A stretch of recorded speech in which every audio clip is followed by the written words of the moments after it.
guys, it's Kathy. I hope you're doing well.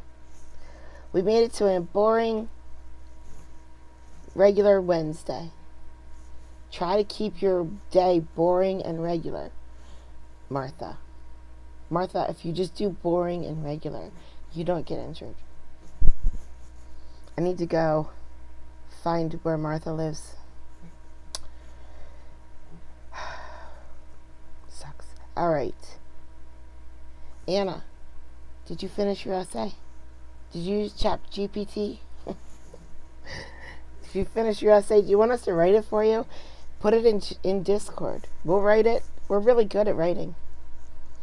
Some of us can finish a whole sentence with punctuation in chat and spell 72% of the words correct. Listen, you don't have to get an A on your essay. You don't have to write the world's greatest essay. You just have to pass. It just has to pass. D+.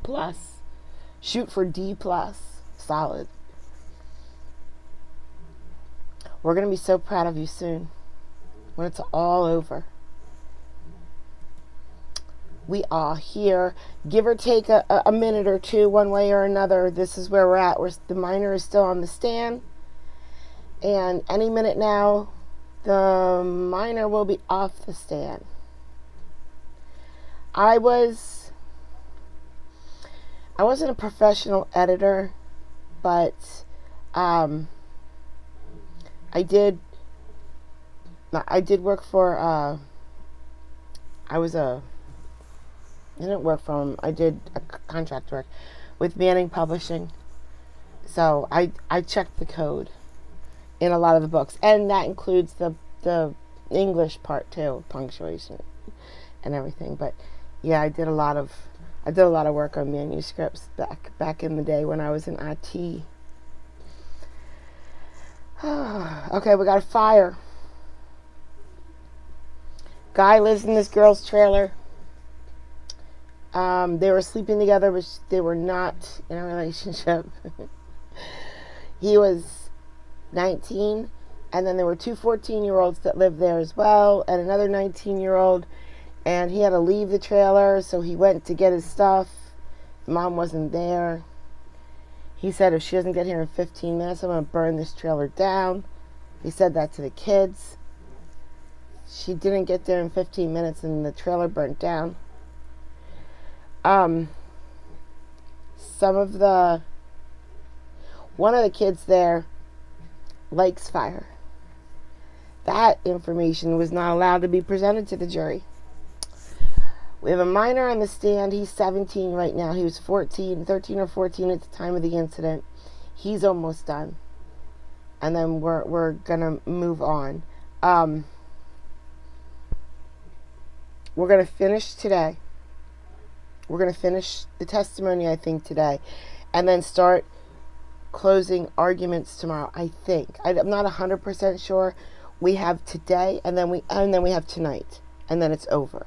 So wherever the pieces fall, that's how much more we have. And then we'll find out if he's guilty of arson and intimidation. The intimidation is because he said, if you leave him, we're going to shoot you.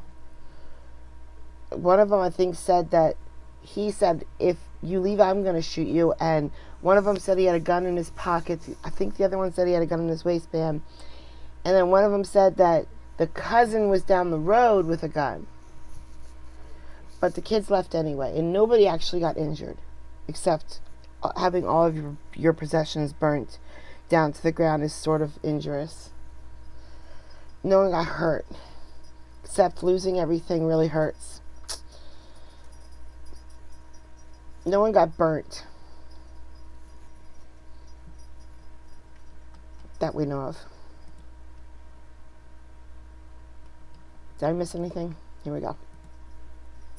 Was maybe 5 days before? Yeah, I don't know. I mean, Bernie, it was so long ago.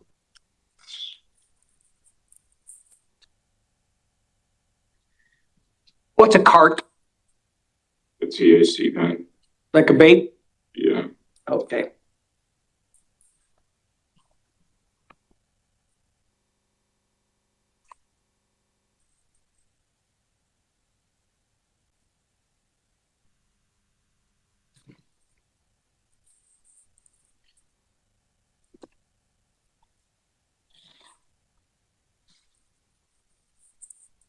With regards to, you're saying that Christopher said, if he's not here, she's not here in 10 minutes, I'm going to burn this whatever down. You actually told Caden about that, right? What do you mean? Well, how did Caden find out that he made that statement if he said it to you? I mean, because Kaden can hear. Okay, but he wasn't right there, was he? No, as I said before, he was either behind me or like near the door.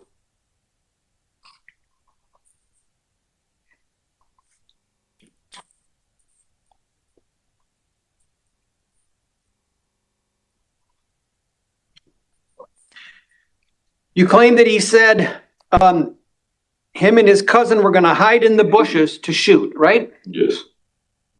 Yet after the fire, you went and hid where? As I said, I hid in the bushes. So if he was going to shoot you, that wasn't a good place to hide, in the bushes, right? No, it was most definitely a good place to hide. Well, if he was in the bushes, Those aren't the bushes he would be talking about. I mean, well, how do you know which bushes he was talking about? Did he say the bushes over by the basketball court or the bushes over by the entrance? granted, who has aim and Elkhart that good? Who's shooting that far? But that's where you ran to the bushes. Yes. And he said he was going to be hiding in the bushes. Yes.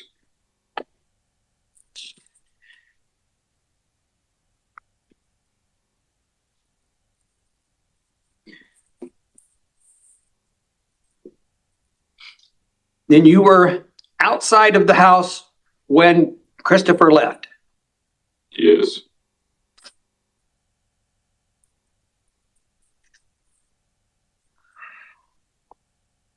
I wish I had the skill to make some kind of soundtrack with his yes.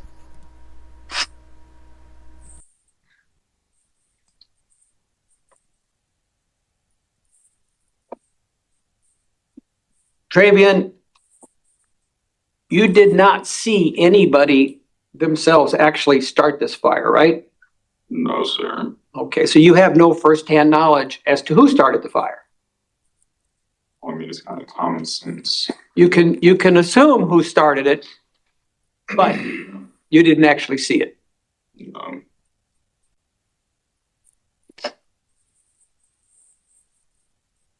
Ask the witness.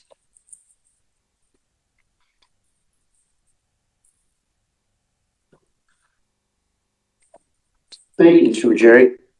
Redirect, Mr. Pitzer. This is my witness, Oh, Your Honor. excuse me, Ms. Clays, redirect. No, thank you. Ladies and gentlemen of the jury, do you have any questions for Mr. Reeves? If you do, raise your hand. I see at least one hand up. Same rules as last time. So I might not have cut this part out if they go up to the bench and talk Appear to your the judge. counsel, please. Yeah, because I didn't see it. I might have saw the sound being gone, so hopefully we don't sit and stare at a blank screen for 17 minutes. Mr. Reeves, I'm going to read to you juror question number 2. It is in 3 parts. This is part number 1. Was there a chance or time Caden or Gabby wasn't with you that night Not at all. for any amount of time? No. Second part. Wait. Whoa, Judge. Can we infer from that question that they're looking at a second suspect? Second part.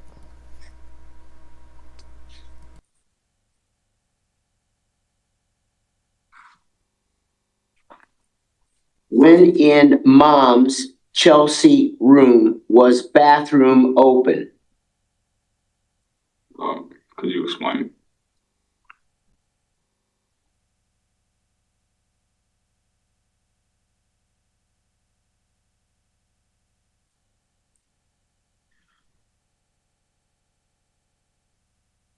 When was the Mr. Reeves, I'm bathroom going to open? read the question to you again. Please remember, this is a question that comes from a juror. So this, So, no, I cannot do any more than read the question to you. I'm sorry. Do you understand? I understand. You've not done anything wrong. Don't be sorry. Alright. Let me read it to you one more time. This is part 2. When in mom's Chelsea room, was bathroom open? I don't understand. I'm sorry. That's, Can we go to the no, next that's one? fine. That's fine. Let's stop there. Okay. We got it. Part 3. Did they use her bathroom that night for any reason? Use your bathroom for any night? No, not at all. Usually we just use my bathroom.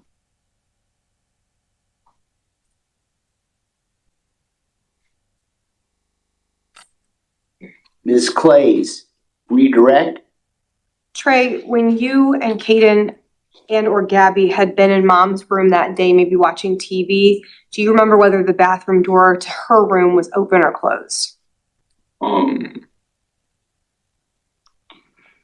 think it was open at that time. During the time that the defendant was in the house that evening gathering his things, were you, Gabby, or Trey ever back in mom's room during that time? Not at all. Those are all the questions I had. Thank you, Judge.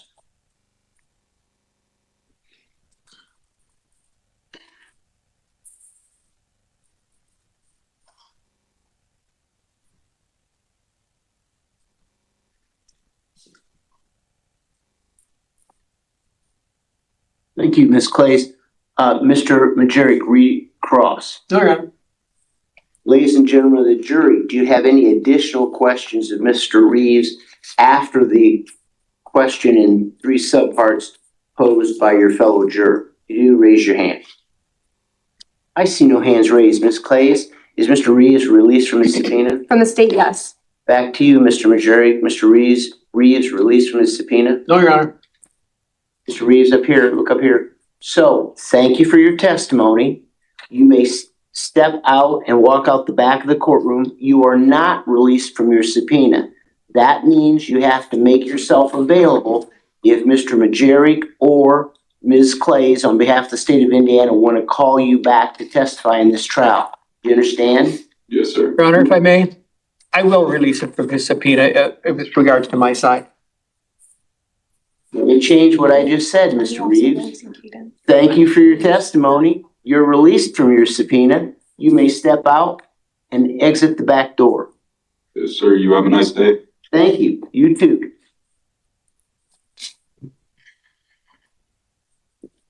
I missed the old courtroom where we had to tell everybody, don't fall down over the door. Watch the door right there.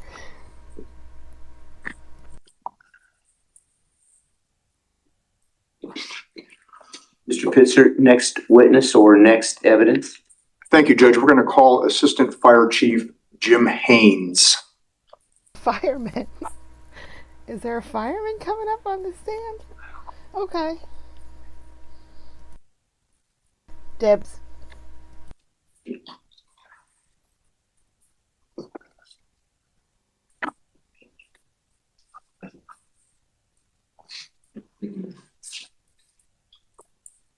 Come forward, face me, raise your right hand, please. Farther yet.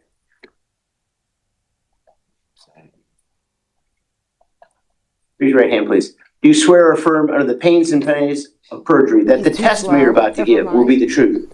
It's all yours, guys. Have a seat up here, please. I need someone a little more energetic. Like a puppy. Make yourself comfortable. Pull up a little closer if you can. You're going to want to talk into that microphone. Use a nice big voice so we can all hear you. Let's start with spell your name, please, for the court reporter. James Haynes. James is James. Haynes, Hanes. Thank you. Mr. Pitzer, direct, please. Thank you, Your Honor. Sir, how are you employed?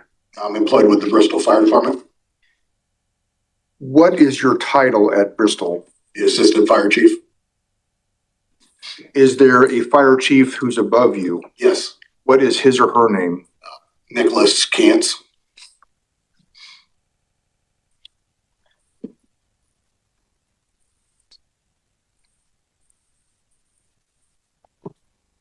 What is your current job? The Assistant Fire Chief and an investigator, and a fire inspector. What type of responsibilities do you have? We have daily responsibilities overseeing the members of the department operations, going on calls. How was it that you got in this line of work? It's been a long time. I'm originally from Pennsylvania, so 1992 I started as what they call a junior firefighter. Moved out here in 2000. In 2001, I moved out here for work. I was unemployed back in Pennsylvania, moved here for work. Got on a volunteer fire department out here. 2002, I moved to the Bristol area and got on Bristol in 2002.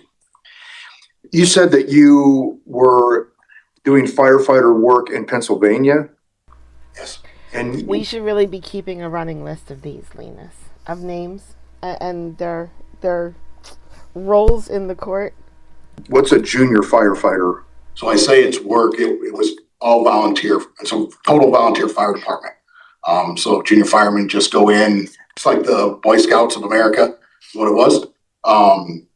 We go in, learn the ropes from the firemen that are over 18. We get to train with them. We couldn't go to any live fires or anything like that. We could roll hose. We could train at the station, watch videos, just learn the basically ways of the land.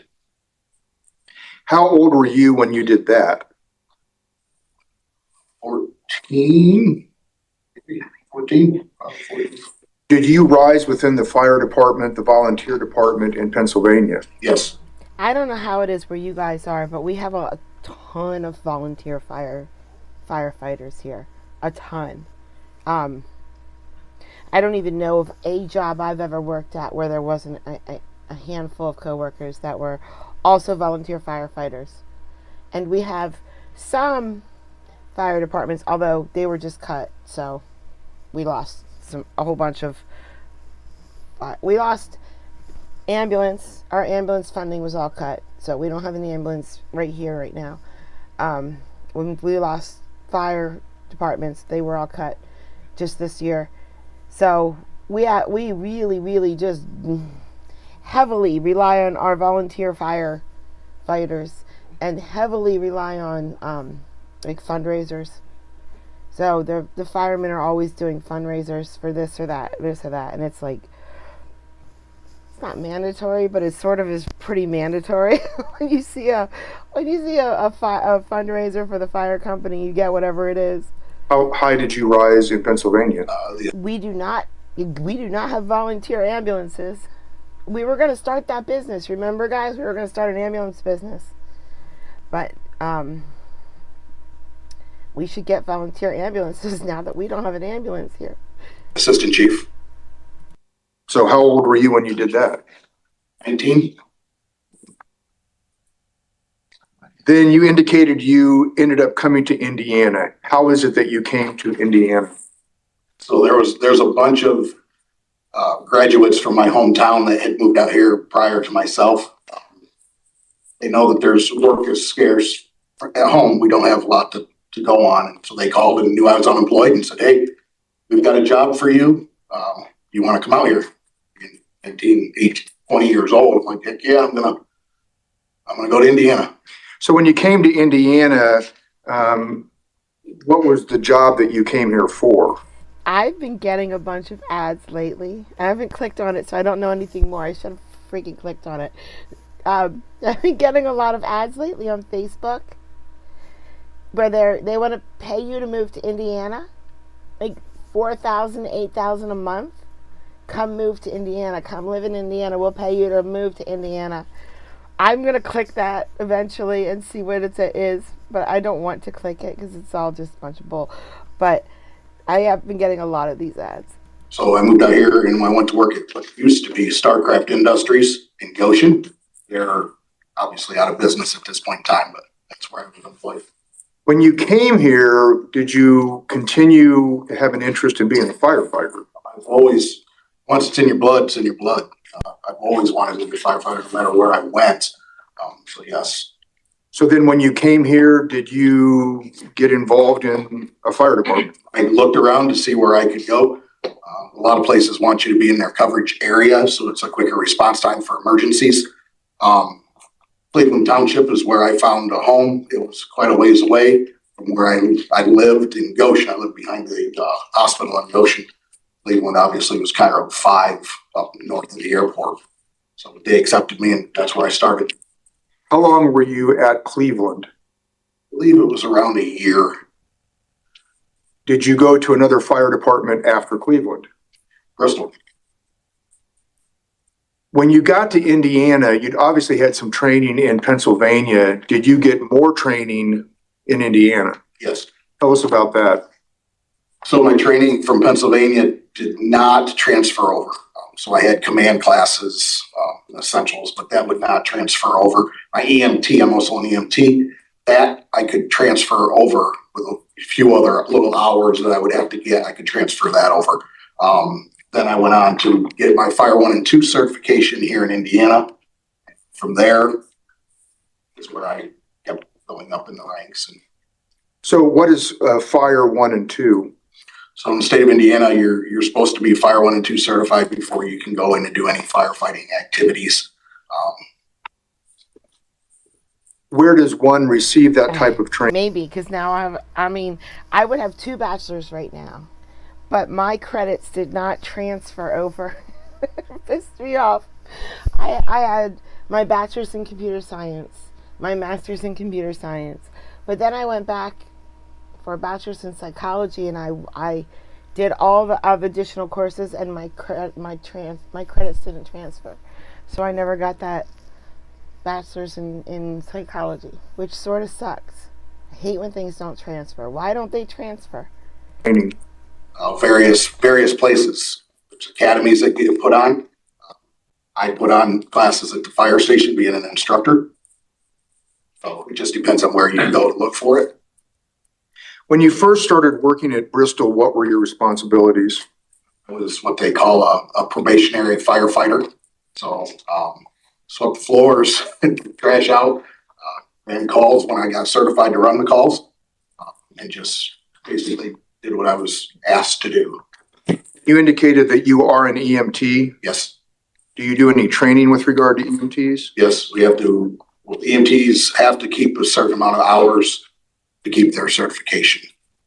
Can you tell us a little bit about the Bristol Fire Department? Do you think the firefighters do more fire calls or traffic calls? I mean, every time there's like a rollover or something, you see the fire trucks in car accidents. I wonder what they do more of. A lot of history with the Bristol Fire Department. Started in 1883. Obviously that was before my time. Yeah, there's a lot of rich history with Bristol. Where is it located? In Bristol, it's on 405 East Elkhart Street, which is just off of Main Street, south of Main Street, 1 block. What type of equipment do you have at Bristol Fire? Fire trucks, ambulances, household items. When you say fire trucks, I see different kinds of fire equipment when it goes by my house or on the street. Can you be a little bit more specific with the trucks and the vehicles? So we have fire engines, which put fires out, pump the water to the fire. We have tanks which carry water to the fires. We have the ambulances for medical personnel. Grass rigs, which go to little like your grass fires, your wildland fires. We have a boat for water rescues.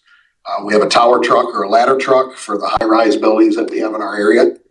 We have a utility truck that plows our snow and goes and picks up all our hoses and tools at fires. When you said tankers, what's a tanker? So it carries the extra water that's needed. That would be outside of our hydrant areas.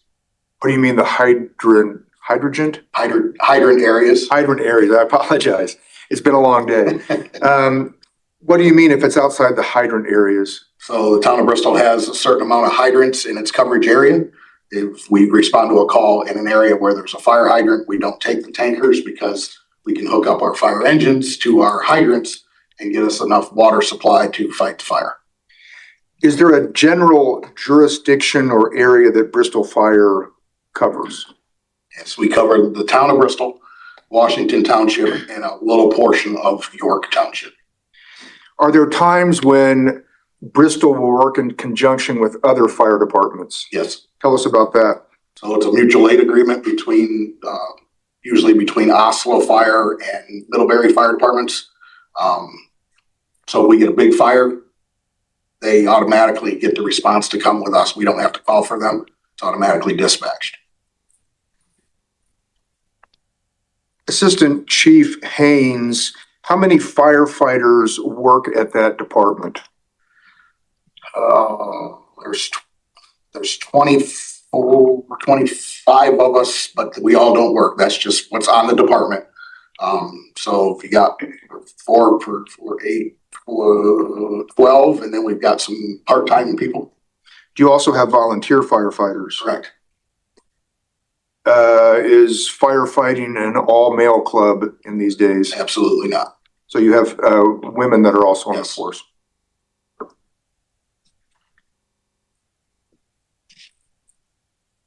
What hours would you work? I'm a shift officer. We're all shift. We don't have a day guy.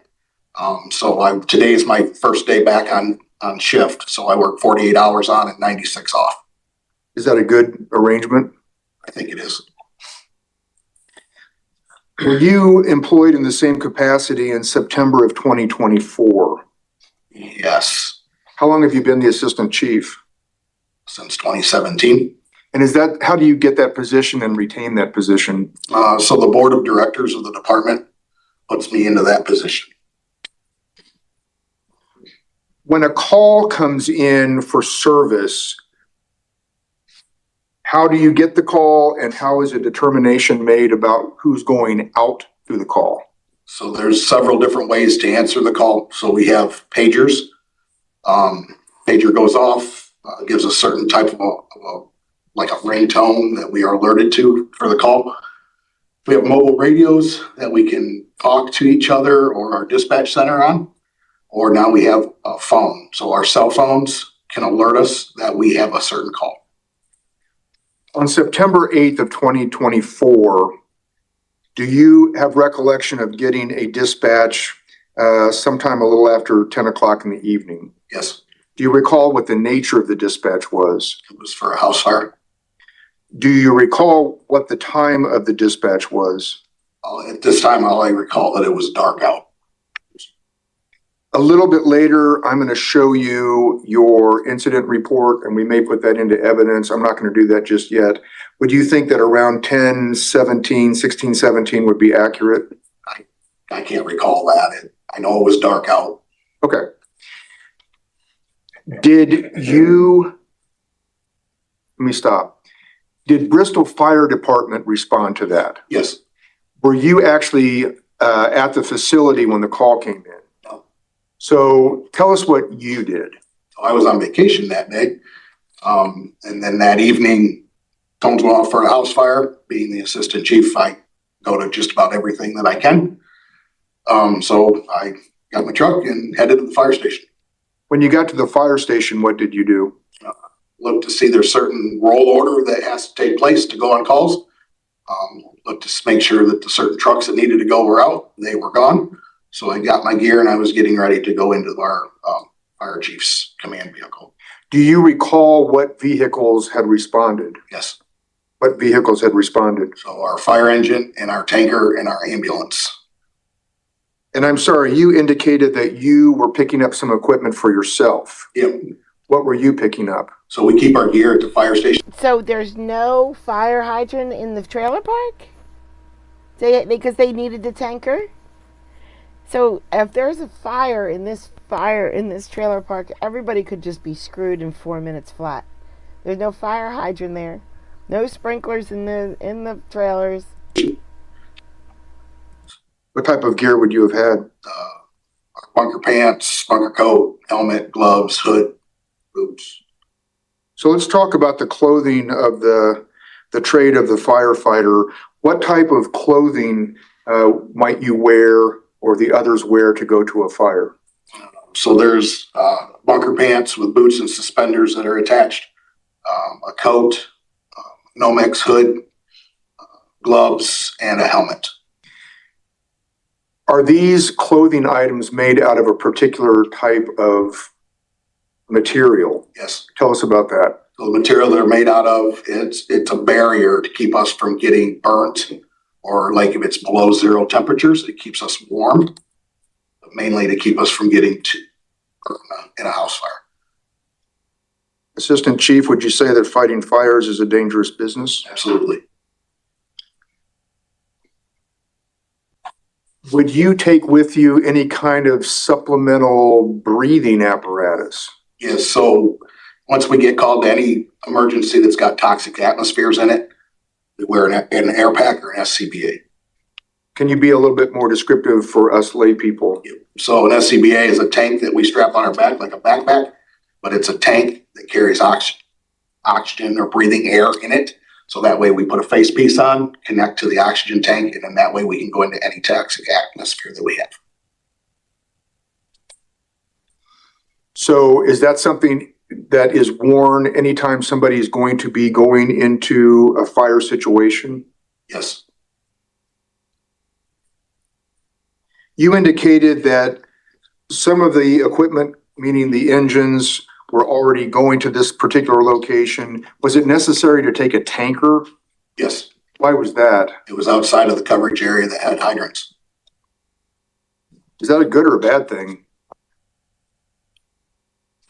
Depends on who you ask, I suppose. You indicated that you went to the location where the call came from. Is that correct? Yes. Do you recall what the location was? That was one of our trailer parks located in our coverage area. Do you know what the name of the park is? Timberbrook. Who did you go with, if anybody? The fire chief and I went in the fire chief's command vehicle. Do you go with lights and sirens? Yes. When you got there, can you tell us what you witnessed? What was going on? So as we pull up onto the scene, we see our fire engine and our tankers and our ambulance there. We backed into a driveway on the other side of the road so we could get a clear picture of the call. Hose had already been pulled off the fire engine and crews were starting to make their entry into the structure. What did you do? So my job is operations. So I got out, started to do my job, make sure utilities were taken care of, personnel were safety, right? So everybody was doing their job safely. Did 360 around the structure, make sure that, like I said, the utilities, there was nobody trapped in the building, where the smoke conditions were, see if I could see any flames. I hear you complain every day. What are you talking Were you about? able to see flames coming from the manufactured house? No. You said that you did something with utilities. Help us understand that. So it fires, right? You got electric and gas. So we call for utilities to shut the gas off because gas, fire, it's not a good mixture. So we can stop the gas. We can turn the gas meter off. NIPSCO or AEP comes, pins the meter. Electric's a little different story. We don't pull the meters. We let NIPSCO or AEP do that. So basically, we wait for them to come to do that. Did you take care of some of the utility issues? No, I had other crews taking care of that. You said that safety is important. Safety for whom? Everybody. What do you mean by everybody? Everybody that's on the fire ground, the pedestrians that may be around, the officers, my firefighters, our mutual aid, get people. Have you responded to residential fires before? Yes. Would there be concern that the fire might spread to other either houses or other woods or other areas around the house? It could. Have you been to fires where that has happened? Yes. Did you put on more equipment when you got there? Yes. What did you put on? So I had put my SCBA on, so then that way if I needed to go inside and as operations, I could go inside and be with my interior operations and take care of what I needed to. So that means you put on the backpack, you put on the face mask, you got the fire at least resistant clothing? Yes, Were you aware of whether or not some of your people were inside the No. Leave the backpack on. trailer? yes. What did you do with that information? So once I knew that I had two firefighters inside looking and searching for the fire, I stayed at the front door, knelt down, and I could hear them in there crawling around to search for the fire. What do you mean crawling around? So the fire was thick and dark and black and smoke, so it was banked down almost to the floor. So when we go into an atmosphere like that, we have to get as low as we can because smoke rises and then it'll start to come to the floor. Were you able to hear? Is it still eating your text, Bren? Because I found out why, but I didn't want to tell you because you're not going to like the answer. The answer is pretty not. I can tell you the solution. You're not going to like the solution. And I can tell you why, but I'm not, you won't like it. You just start a new account and then you'll be able to text freely, but as long as you're on this account, probably you're going to have problems. Long story short is your account lost trust with YouTube. So it randomly deletes what, I don't know. There's no rules. You can't look at a list of rules and say, this text message is a problem because of that. Probably because you only go to one channel and comment on it. That's one thing you can do. If you use a VPN, that's another thing you can do. If a lot of your messages are deleted, which yours are not, that's another reason why you lose trust. But so YouTube gives everybody a trust system of how spammy you are or not spammy, or is this normal behavior compared to this person and this person. And if you lose trust, then it will randomly delete messages until you build trust again, or never. But if you just start another account, then you won't have any of those issues at all. And I believe what I read because this channel, Court Vibes, lost trust with YouTube. This channel, Court Vibes, has trained YouTube that I am only good for 19 people at 4:30 in the morning. So they don't show my stuff to anybody else. I tried for 90 days to do videos and stuff, and I couldn't break that trust thing that they have for me. So I took that same content that wasn't working here. I started a new channel, and I was monetized in 11 days. So YouTube puts you in this spot, and then you have to break the wall. And it could be that you talk a lot. It could be, there's a bunch of different reasons why you lose trust. Spammy messages, deleted messages, using a VPN, only going to one channel and talking. Yep. That's one of the reasons why they lost trust in you. Yeah, they track you. They track what you do compared to other people who are very similar to you do. And if you do something different than what these people do, then they're like, whoa, wait. It's not like you can't text. It's that they are very careful about what you're allowed to. I don't know. Thank you, Linus. Thank you. I appreciate that. I know it's a pain. I know it's a pain. I know. It's so frustrating. Or communicate with the people that would have been inside the residence? Yes. How did you communicate with them? There was two different ways. The first way, I was able to raise my voice enough to where they could hear me. And then at some point where I couldn't, then I would communicate with my radio. What was that communication? I was just making sure they were okay, know what they had found or what they see. Did they indicate what they found? They had said they had found heavy smoke conditions and then the back room where there was fire. What was the visibility like when you were at the front door? Almost zero. What do you mean? So if you just close your eyes, you can't see anything if you close your eyes. So it's dark, it's black. You can't see your hand in front of your face. And that's not just because it's dark inside. Correct. That's smoke-filled conditions. It was so bad you couldn't really see your hand in front of your face. Correct.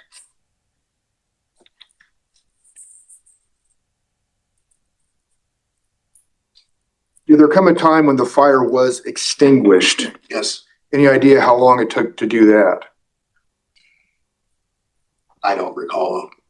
Things happen so fast. It seems like forever, but it really is not. Once the fire is out, what's the next Maria, Miss procedure? Jill? So once we know we have a fire knocked down, then if we can ventilate the structure, get the toxic smoke atmosphere out, then we can start ventilating. We don't have Martha, but we have Maria. How does somebody ventilate like that? There's several different options. We can open doors, open windows. We have a positive pressure fan that we start up that pushes. I think it would be a very bad thing to make Martha laugh or giggle right now. So whatever you do, don't say anything funny in chat. Air into the structure, out to like the back door or a back window that we would open. And was that done in this case? Yes. Was part of your responsibility to do some investigation into what the heck happened with the trailer? Yes. How did you go about doing that? So as normal, I start with finding out the homeowners. If there's anybody involved in it. Was the trailer empty? Was there people that lived there? Was anybody home when it started? So then I go and find those people if I can, and then I start asking them questions. Were you able to speak with somebody who you believed owned the home? Yes. Do you recall what her name was? I believe her name was Chelsea. Do you recall speaking? So she gave you some information, correct? And I'm not going to ask you about the specifics of that. Did you also speak with some other younger kind of teenage type of kids? Yes. Do you recall who else you spoke with? I believe there was Trevion and Gabby. Okay, that makes sense. Do you think you would have talked to another kid named Caden? I believe there was another individual there. I don't recall his name. Law enforcement was also there, correct? Hedwig. I believe so. I didn't necessarily see them. Okay. Did there come a time when you had concern that the fire wasn't accidental, that it might have been set by someone? Yes.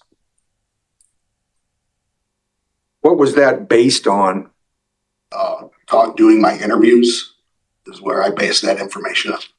Would it have also been based on, I suppose, the nature of the fire or where it was? Not necessarily.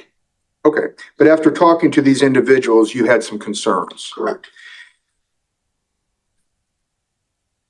Are there persons in the state or agencies that are responsible for investigating arsons? Yes.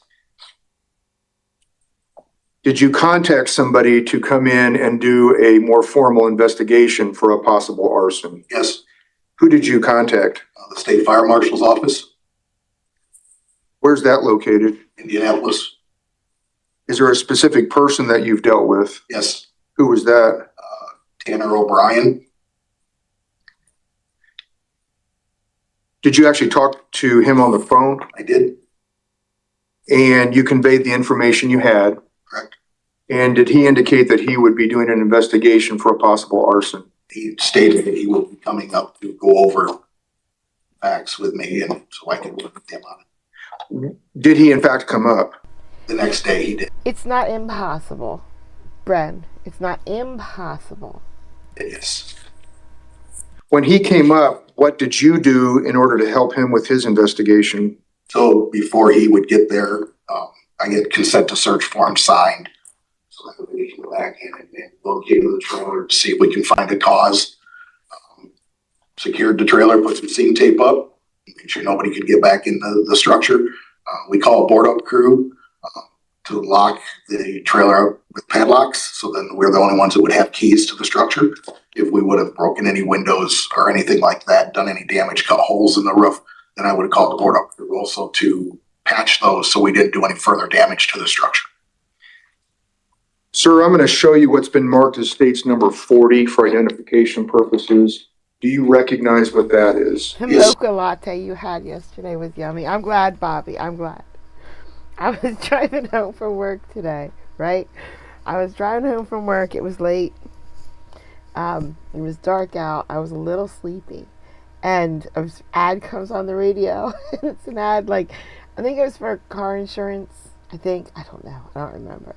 But she's like, welcome to Sally's Diner. We have, just a regular cup of coffee. Here you go. And what she was trying to say in the commercial, I wish I could remember the words, is everything was just like regular and normal at this diner. She's like, here's your regular cup of coffee and your regular soup, and your server is a regular service.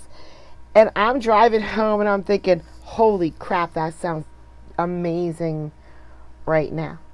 I just want to go somewhere and get a regular cup of coffee and a regular just plain bowl of soup and have a server just leave me alone. That would be great. That would be amazing.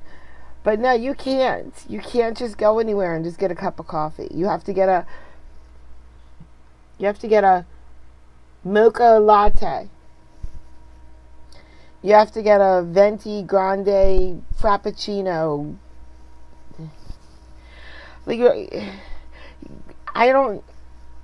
Coffee is delicious. Just a regular good brewed cup of coffee touches your soul. It's delicious. And all we have available to us right now are these desserts. I don't know how else to describe them. They're just full of stuff. And oh man, it would just be so nice if you could just go and get a cup of coffee. Just brew it right there. Come over with a little pot. Fill up my cup. You can at Waffle House. You can get it. But they don't. I don't know where you guys are. I mean, I don't know what it's like where you guys are, but where I'm at, they have issues between decaf and regular. So when I walk in, the first thing I do is just try to figure out. I look for the used wrappers, whatever. Is that decaf or is that regular? Because the staff right now, they don't care. They just they brew whatever and think that's okay because no one's gonna notice. And it's bad. I don't want decaf. I never ever ever want decaf coffee. Never, ever. Yeah. See, that sounds delicious. Maria. Just a little bit of almond milk, fine. Okay. Standard coffee. Both brand, both. Why is almond milk? Ooh, it's just almond milk. Yeah, it's. Now I'm all upset. You can make your own at home. You really can, but I would rather go somewhere in the chipped cups and get that delicious coffee. What is that? It's my fire report from that night. And you and I have met to chat at least one time, correct? Correct. And we went over the report. Yes. To the best of your knowledge, you might want to just look at the number of pages. Is that a fair and accurate copy of your fire report? Yes. Your Honor, the state's moving to introduce state's exhibit number 40 for identification purposes into evidence. I know I'm extra chatty today. I can't help it. I just can't. Every once in a while, something happens in a court case that hits me. It just floods back OJ. OJ trial in my head. And I get all cringy. Like, no. I don't know what's going on right now in this courtroom, but it is causing me anxiety.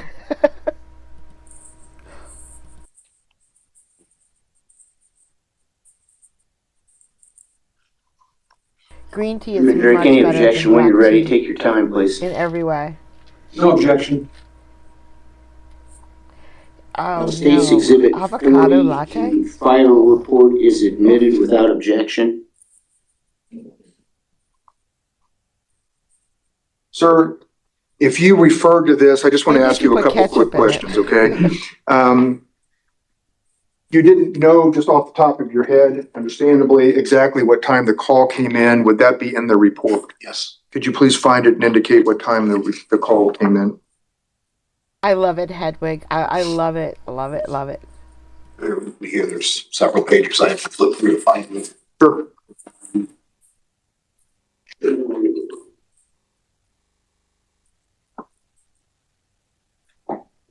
I prefer just regular creamer milk to oat milk or almond milk, but I would. So yes, there's an alarm time that's on here, What is the alarm time? 22:17, 9 of 2024. So obviously this is like, whatever, military time. So 22 means 10, Baby streak so on 10:17. Yes. Are you able to tell from that report, Thank you. a perusal, about how many firefighters from Bristol alone were at the fire? How many people had to come out and take care of that from Bristol? Hold on, guys. Be quiet. I need to know how many firemen come out to a call. It's very important. Be quiet. Don't distract me right now. This is Mama's trying to pay attention.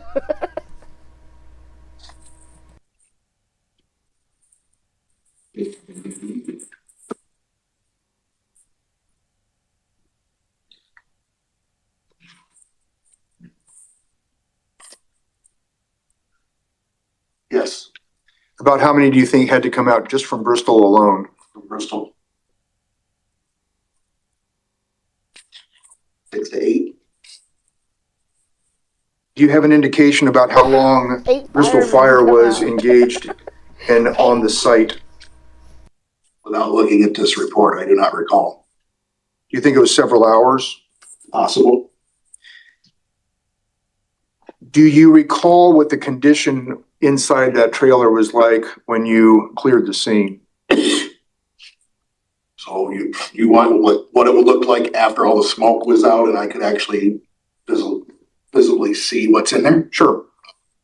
There wasn't a lot of items in the trailer. So, like, my kids hate it. They do. I know they hate it. I know they do. But every time a fire truck's past us, or we pass a fire truck, or there's a fireman walking, or anything that has to do with that general topic, I yell right away. Kids, quick, give me a match. Kids, quick, I need a match. Kids, quick.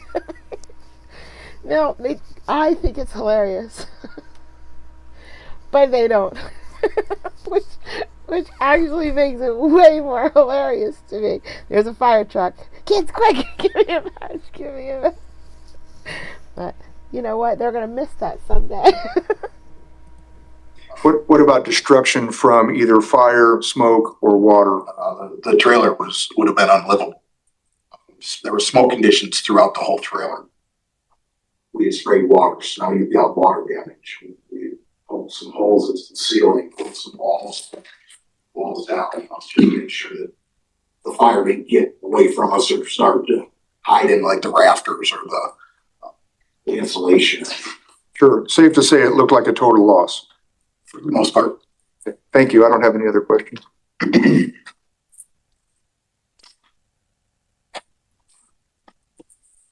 Thank you, Mr. Pitzer. Mr. Majeric, cross-exam, please. Assistant Chief Haynes, you ever been to the National Fire Truck Museum in South Carolina? I have not. Do you know if they have a Bristol fire truck there? I wouldn't. Come on. He didn't start with that question, did he? And then when the guy said no, he started to ask him questions about a place he's never been to. Oh, I can't. Come on, Judge Cristofino, do something right now. Come on, you are not Judge Ito. No. They have a local one there. It's pretty cool. Okay. I have no further questions, Your Honor. Contempt of court. That is contempt Counsel of court. approach, just 1 second. Get him. Get him, Judge. Get him. How dare he?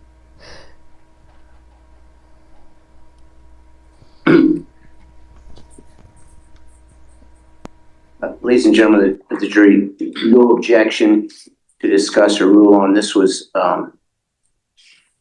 Monica, Point thank of you for the clarification by the cheers. court. Thank Mr. you. Pitzer, State's Exhibit 40 was admitted into evidence without objection. Do you want to have that published to the jury at the time that they are deliberating? Yes, that would be fine. If we could move to publish when they go back to deliberate, that would be just fine. Thank you. Thank you. Any objection, Mr. Jerry? No objection. So State's Exhibit 40 is ordered,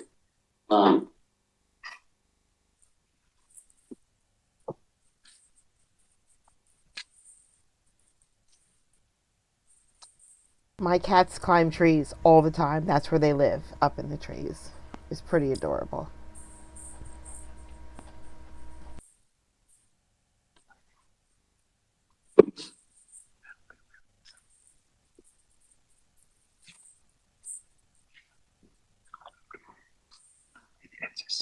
published without objection of defendant, along with other items of evidence admitted into the record and ordered published at the time the jury deliberates. Now, ladies and gentlemen of the jury, do you have any questions for Assistant Fire Chief Haynes? If you do, please raise your right hand. I see no hands raised. Mr. Pitzer, released from his subpoena. Please. Mr. Majerick, released. Yes, Your Honor. Assistant Fire Chief Haynes, thank you for your testimony. Thank you for your service. You're released from your subpoena. You may exit out the back door. Or I guess it's the front door, out the back door.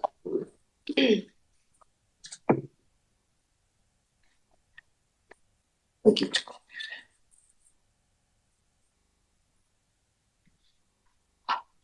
Ms. Clays? We have one more witness to present this afternoon, Your Honor. May we approach before I forget?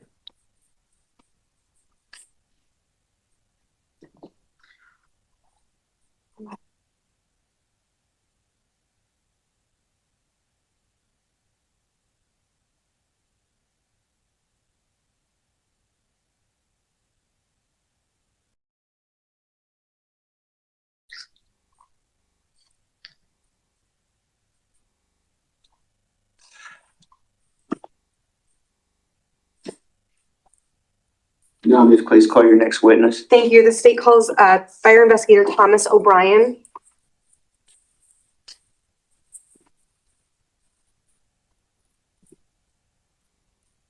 Ladies and gentlemen, the jury, I should have told you this the last time they came up. Obviously, they weren't up here long enough to Debs. do anything. It was Debs. more for my education than anything else. So there was no ruling to make for you to be concerned about at all. Would you come forward, please, face me and raise your right hand.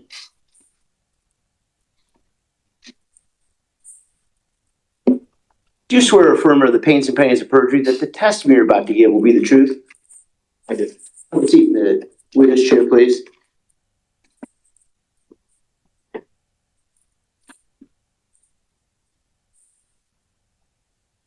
Try to scoot up as close as you can and also try to speak into the microphone. Nice big voice because this is a big courtroom. Let's start with you. If you would, please spell your first and last name. Thomas O'Brien, THOMAS, Irish? Okay. Thank you. Ms. Clays, direct, please. Thank you. Good evening. Good evening. I'm going to refer to you as Investigator O'Brien. Do some people call you Tanner? That's correct. Okay. Investigator O'Brien, can you please tell the jury how you are currently employed and what your title is?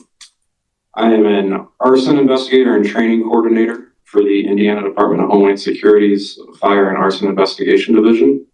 Go ahead. I'm employed full-time with them How long have you been in that position? since April of 2022. Do you have an employment career as a first responder?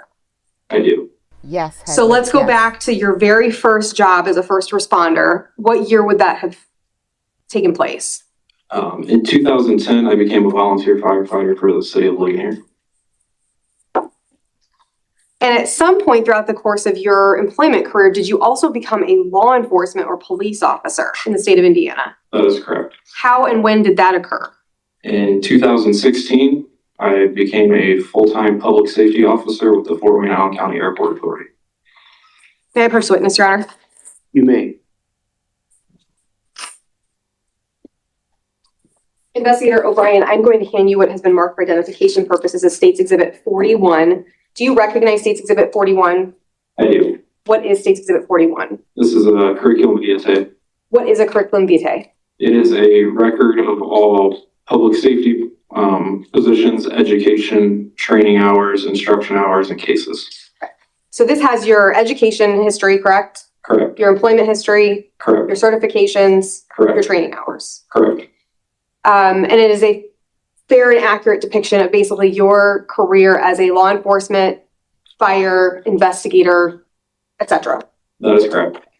Do you believe that it would assist the jury in understanding your professional career if they were able to view it in deliberations? I do.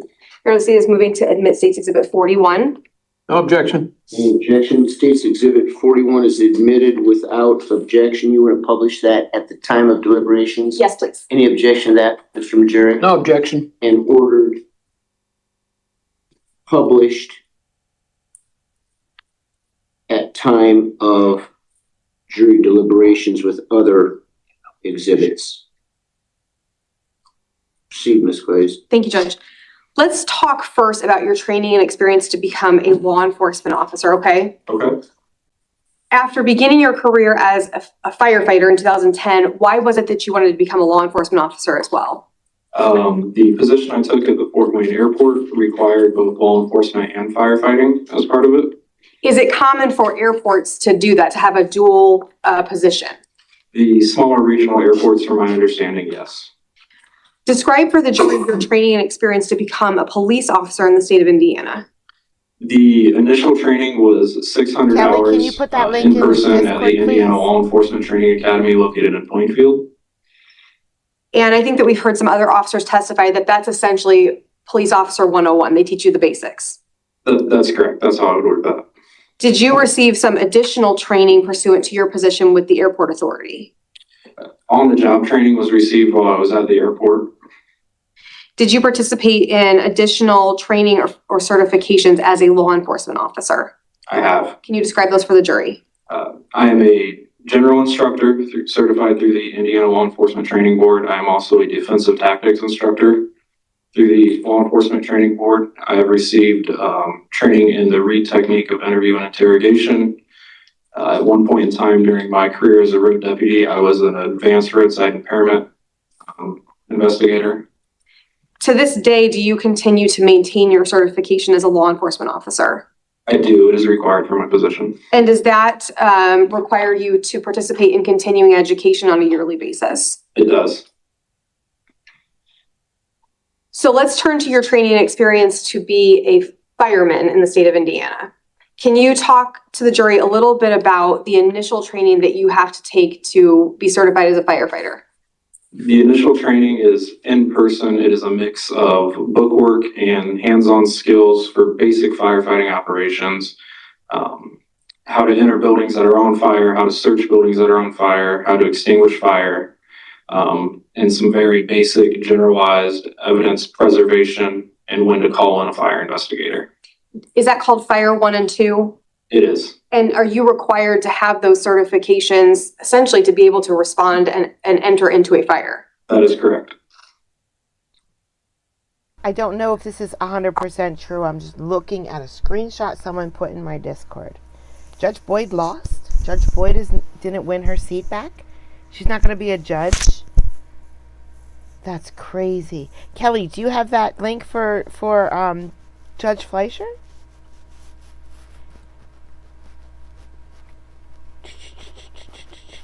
Just throw it in general, and so we can see. That's crazy. Are there trainings or certifications beyond Fire 1 and 2 just in the firefighter realm that you have to do to continue your career as a firefighter? Those are the basic trainings. Some departments require more trainings. Other departments are satisfied with the basic trainings. And how many hours or how long did Indiana Fire 1 and 2 take to complete? To the best of my memory, that was 13 years ago. About 6 months, twice a week, 4 hours at a time. Are you also an emergency medical technician in the state of Indiana? I am. What is an emergency medical technician? It is a basic life support, responder responsible for responding to injury accidents, traumatic injuries, illnesses, and trying to sustain that person until they can make it to hospital care. Is it common sometimes to have your EMT in conjunction with your firefighter certifications? I would say it's common, yes. What kind of training do you have to go through to become an EMT? That requires more in-person training with both bookwork and hands-on skills, covering anatomy and physiology, some basic pharmacology, how the body responds to trauma and shock, and how to treat those symptoms. Are you currently a certified EMT in the state of Indiana? I am. Do you have to participate in continuing education or testing to maintain those certifications? I do. You mentioned that you have been in your current role since 2022, correct? That is correct. At what point did you start training to become a fire investigator? I started that training in 2018. So between 2010 and 2018, can you walk the jury kind of a little bit through your career? Where did you go? What did you do? What were your responsibilities? I was a volunteer firefighter with the city of Ligonier, responding to any medical, fire, and rescue emergencies, including vehicle accidents, house fires. I then went to the Fort Wayne Airport Authority, where I became a public safety officer, responsible for patrolling as a police officer the area of the airport, responding to any law enforcement emergencies, responding to any aircraft potential emergencies or crashes, along with responding to medical emergencies on the airfield. What made you interested in becoming a fire investigator? During my time as a volunteer, I watched other state investigator walk through a building and systematically find out where the fire originated, and I found it very interesting and realized I wanted to do that someday. When you began your fire investigator training, can you describe for the jury what that entailed? The fire investigator training goes over building construction of both residential and commercial buildings, how fire behaves in those buildings, how fire behaves in wildland settings, some basic interview techniques, investigation techniques as far as taking photographs, collecting evidence, gathering documents. And we'll come back to what all of those things are and what they mean a little bit later in our conversation. How many hours of training did you have to initially complete for fire investigator school? I believe the first course was roughly around 40 hours. The state doesn't stipulate how many hours it has to be, just certain criteria has to be met. And do you recall where you took that training? I took it at the Wabash Fire Department. Is there a certification to gain as a fire investigator? There is. Tell us a little bit about that. It's I don't recall how many questions are on the test, but it's a proctored test in a secured room. No cell phones, electronics allowed at the computer. You have to obtain a 70% or higher to pass. And did you, in fact, do that? I did. Can you describe for the jury a little bit about your career path from 2018 until 2022? I left the airport and worked briefly as a district manager for a private company that had no emergency response. Then I transitioned to the Noble County Sheriff's Department, where I was a road deputy responding to emergencies to include fire, law enforcement emergencies, and medical emergencies. And then I left there to work for the state and become a fire investigator. During that entire time, I've maintained status as a volunteer firefighter on either Columbia City Fire Department or Ligonier Fire Department. And during that time, are you going through the fire investigator education process? At times, yes. Okay. It's a long process, right? It can be, yes. You have a family? Yes. Yes. You had full-time employment? Yes. In what year did you obtain your certification as a fire investigator? 2018. Since that time, how many hours of training do you think you have participated in to either continue your certification or to gain new skills as a fire investigator? I'd have to consult my curriculum vitae to be exact, but I believe it's in the ballpark of 400 hours. Do you have a certification through the Indiana Department of Homeland Security? I do. All my public safety certifications are through the Indiana Department of Homeland Security. What is the Indiana Department of Homeland Security? It is the oversight agency for emergency responders and emergency response in the state of Indiana. Is that a state job? It is. Can you describe for the jury a little bit about the kinds of continuing education or classes that you might take to continue these certifications? Each certification has its specific criteria. The fire investigation certification is 16 hours every 2 years of fire behavior, fire science, building construction, law proceedings pertaining to fire investigation. There's a very long list. I don't recall all of it off the top of my head. Do you also, are you also, I'm sorry, strike that. Do you also maintain some professional? I removed my dibs, guys. He's all yours. Congratulations, Judge Fleischer. Congratulations. That's amazing news. And congratulations, Judge Jackson. Juanita, good job. And Raul, good job. That's awesome. That is awesome.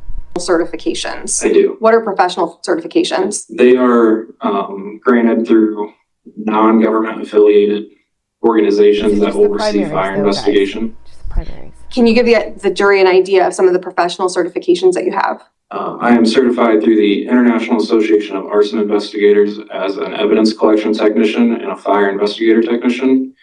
I'm also certified through the National Association of Fire Investigators as a certified fire and explosion investigator and a certified vehicle fire investigator. For those professional certifications, do you have to participate in some training and some testing to do those? You do. Have those, I guess.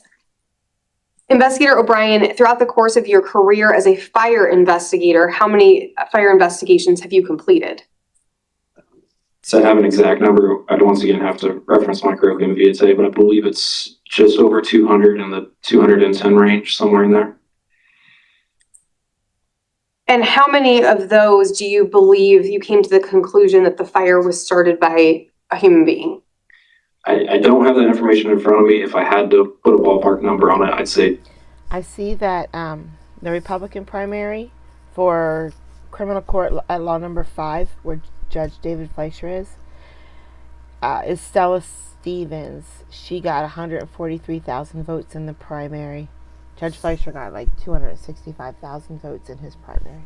It doesn't mean anything, but Somewhere between 25 and 30%. Okay. So let's talk about fire investigations, okay? Under what circumstances is someone with your level of training and experience called to investigate a fire? There are different circumstances. The state of Indiana says all fires have to be investigated, and then departments themselves, local fire departments themselves, will determine when they want to call on my office. Are there certain fire departments that have individuals that may be able to investigate certain types of fires? There are. And are there other departments that may call you out if the trash can is on fire? There are. Okay. Let's talk about some of the terms that you brought up earlier. What is building construction? Building construction is the study of how buildings are put together, how walls and other mechanical systems such as the heating and air conditioning, the plumbing, the electrical is ran throughout the structure. Why is building construction relevant to being a fire investigator?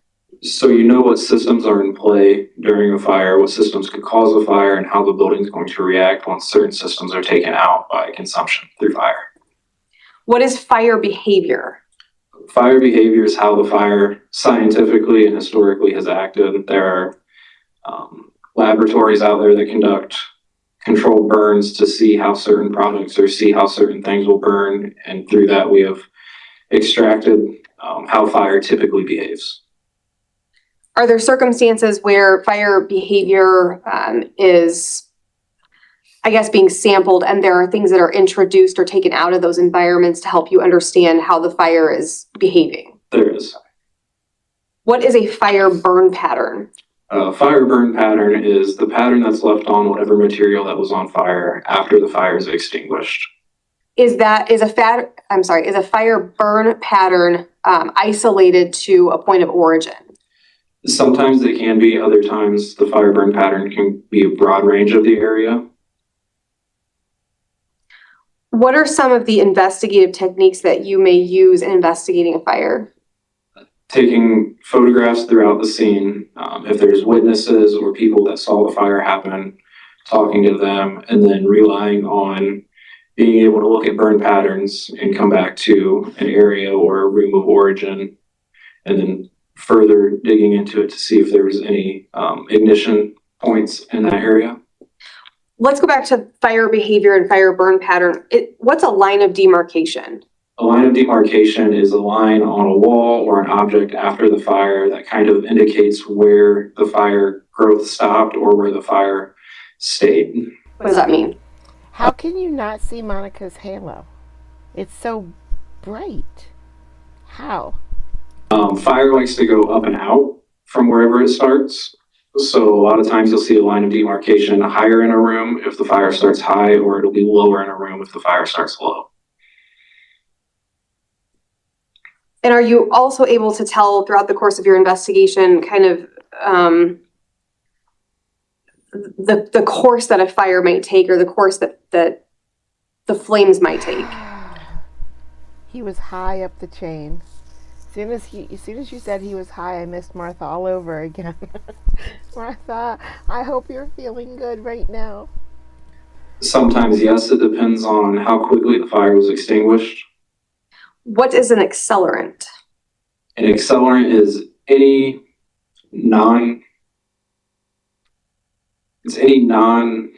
material for that area that could accelerate the growth of a fire. So when I think of an accelerant, when I watch my little CSI shows, I think of things like gasoline, acetone, alcohol-based liquids, those kind of things. Are those accelerants? Those would be considered accelerants. Are there things outside of that that can also be accelerants? Yes, there's a long laundry list. Once again, I don't have memorized, but there's multiple chemicals that would aid in the acceleration of a fire. Okay. Do some of those chemicals exist within clothing? They do. Do some of those chemicals exist within plastic? They do. Do some of those chemicals exist within things like cleaning products? They can. Do you look for accelerants during the course of your fire investigation? I do. And is there a way that different materials can be tested to see if they were an accelerant in that particular fire? They can be through the Indiana State Police Laboratory. Can you tell us a little bit about that process? The evidence is collected and put into a metal unlined can, just meaning there's no chemicals on the inside of the can. That is then taken to the State Police Laboratory, and then they will extract gases and fumes from that sample to run through their computer system to test for them. Are you tasked with making determinations about whether or not items should be sent for testing? I am. When you begin an investigation, are there specific areas of interest? Let's say if you're investigating a residence, specific areas of interest that you may want to observe. Yes. What are those areas? I want to make sure I look at all mechanical systems in the house, whether that be the electrical, the plumbing. Brent, sometimes your accent comes out when you're typing. And that sentence made... that sentence was very, very accenty. I heard your accent, that whole thing. Major appliances, water heaters, stoves, anything that uses electricity. And then any points of origin. I'm also looking for personable items in a residence, whether a person's actually living in the residence or the residence is completely empty. So when we talk about residence systems, are gas meters important? That is correct. Are HVACs important? Yes. What about electrical panels? Yes. Why might it be important to determine whether there are personal items within a residence? At times, a lack of personal items in a residence can indicate that a fire may need some extra looking into to make sure everything is as it seems. Why is that? It has been noted on numerous occasions that sometimes people will remove their items from a residence before they set it on fire because they don't want. Question for you, Bren. Car is spelled C-A-R. When you pronounce that word, do you pronounce every single letter? There are items damaged. Talk to us about how you would begin a fire investigation in a residence. How it typically starts for me is I will receive the call either from my superiors or sometimes fire departments will call me directly. I'll gather basic information of what was burnt and where. I'll arrive on scene. If there are people to talk to on scene, I will gather information from them. And then I will start an exterior examination of the residence where I do a complete 360 around the residence. I'm looking at not only the exterior of the evidence or the residence, anything that's laying on the ground that may be of special note, electrical meters, gas meters, where the electric comes in from, the status of the doors and the windows of the residence. Might you also coordinate with administration or personnel from fire departments? Yes. As you enter a residence, how do you continue your investigation? I try very hard to go from least damage to most damage while examining a residence. How do you make that determination? You've got to pay attention when you first enter the residence. You kind of look around and see what areas have more damage compared to which ones have less damage. And you start with the less damaged area and then work your way to the more damaged area. Give us an idea of damage. What does that mean? Walls or furniture being consumed by the fire, items being melted and charred. That's the damage I'm looking for, not necessarily the water damage from the fire department putting the fire out.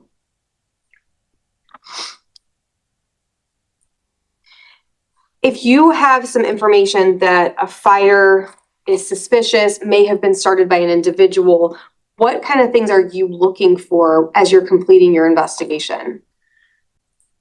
Looking for any indication that it could be set by an individual, while at the same token making sure other systems at play can be ruled out, whether it be electrical, gas, or heating areas.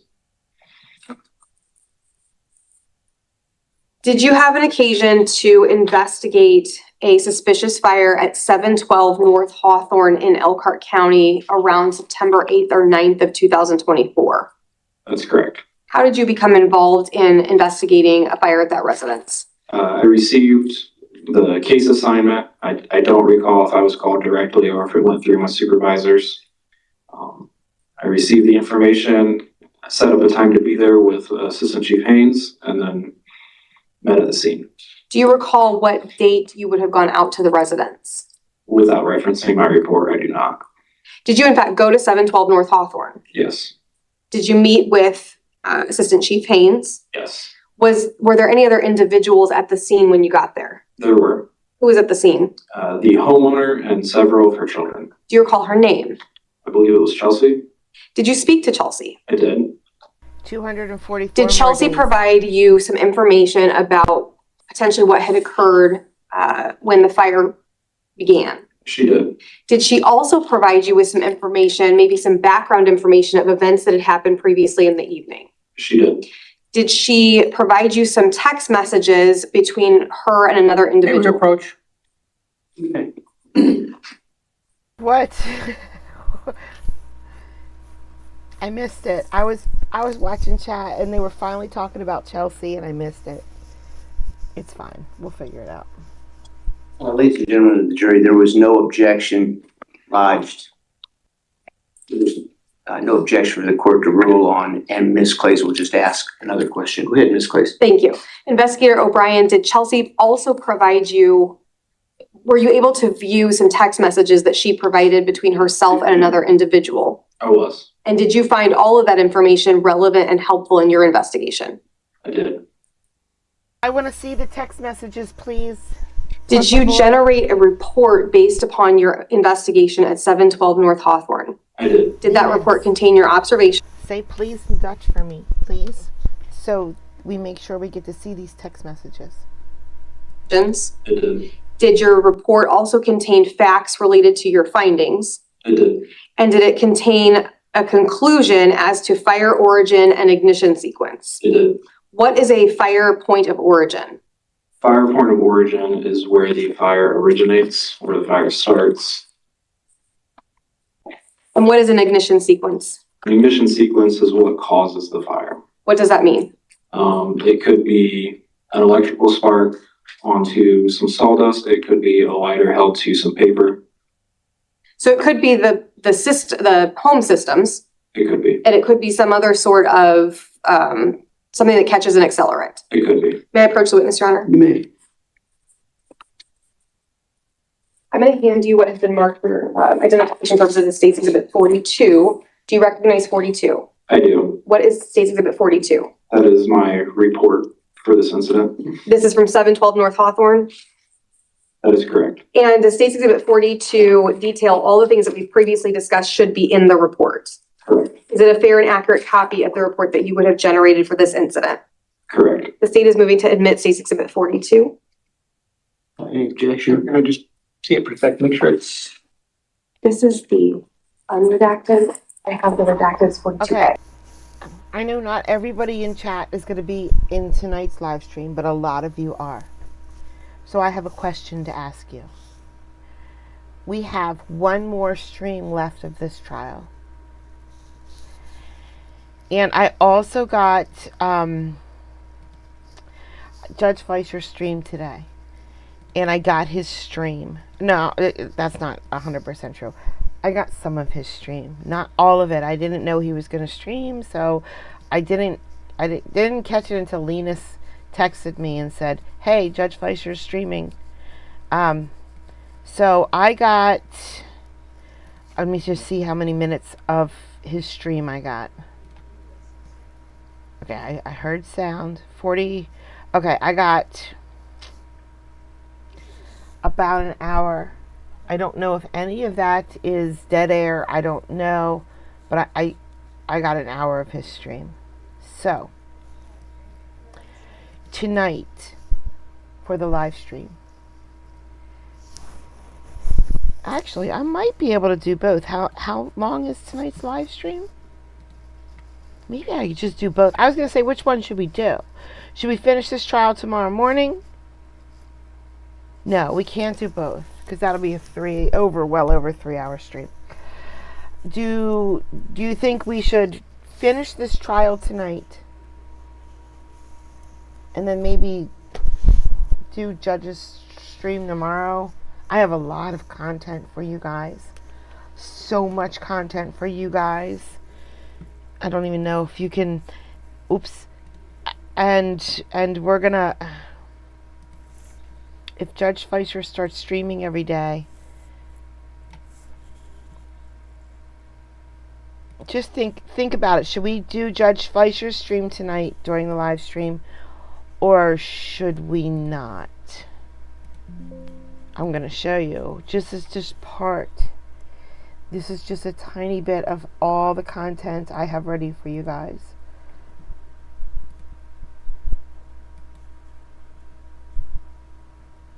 I'm waiting for you guys to answer, so while I'm doing that,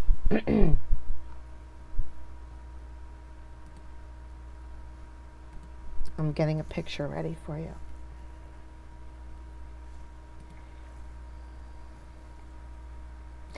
This is just some of the files that I have ready to show you guys. Whoops, that sucked. I'm telling you, I got a lot of stuff ready. So, all right, let me look at chat and see what you said. Don't work, Brendan. Working is bad. Judge Fleischer, lighting farts. I'm going to start there and see what you guys say.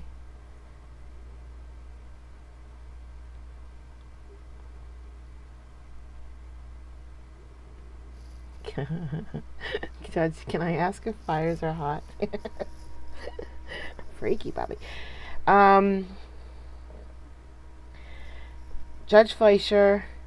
Oh wait, that's the same person voted twice. Yes, we get a verdict. Monica said yes. I don't know.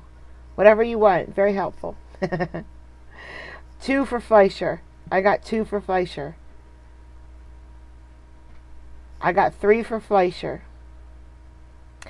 Sandra, you said yes tonight, but I don't know what you're yesing. The trial or Judge Fleischer? 4 for Fleischer. Okay. We're going to do Judge Fleischer tonight and something else from a big list, and then we're going to finish this trial tomorrow. That's what we're going to do. But right now, we got to get back to these stupid questions. Hopefully they get better soon. Thank you, guys. Thank you. All right, no objection. Should have made a poll. I actually States needed Exhibit time. 42 is admitted without objection. Judge, I'm also moving to admit, just a second. Do you want him to refer to that while he's testifying? Go ahead, I'm sorry I interrupted you. No, I interrupted you, I'm sorry. Oh, I got such a good video. I got so good videos for tonight then if we're going to do Judge Fleischer. Okay, good guys. This is going to be fun. Also moving to admit 42A, which is a redacted version of the same report as 42. I believe that the parties agree that this can be admitted and published during deliberations.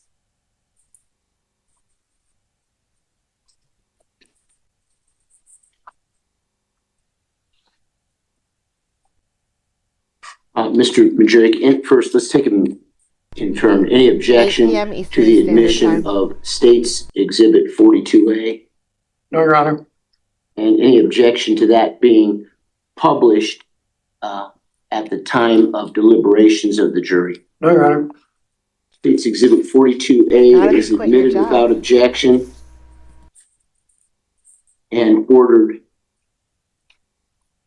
published at the time of jury deliberation. States Exhibit 42, I did not say so, is admitted without objection, but it is not published. Thank you, Judge. And could I actually have 42 for the rest of my direct? You may. Thank you. What do you do, Bren? What kind of work do you do? Because I have suggestions.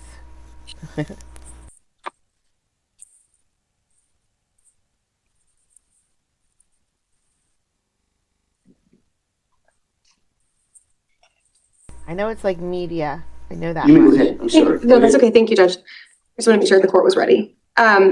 Investigator O'Brien, you testified previously about certain areas of interest when you would start a fire investigation. Were you able to observe those areas at 712 North Hawthorne? I was. Were you able to view, for example, the electrical service meter? Can I you was. just Do you recall where that was located? have your cell It was phone in the on? exterior of the residence, I believe in the southeast corner of the lot. Did you come to a conclusion as to whether the electrical service meter was the point of origin of the fire at that residence? I did, and it was not. What about the natural gas piping? I did, and it was not. What about the electrical distribution panel? I did, and it was not. What about the HVAC system? I did, and it was not. Were there any home systems that you determined to be a point of origin for this particular fire? There were not. Diva? Can you describe Okay. for the jury Okay. how you go Okay, about you're- eliminating those things as points of origin? When we're looking at items like that, we're looking for significant damage. If the fire originates, say, at an electrical meter, it is going to be heavily consumed. By consumed, All I'm saying, Bren, is if you get a job at McDonald's instead, you can take off when you want to. the mass of the object is going to be diminished because as it burns, it's going to take away some of the object. And you did not find any of that indication on any of the house systems? I did not.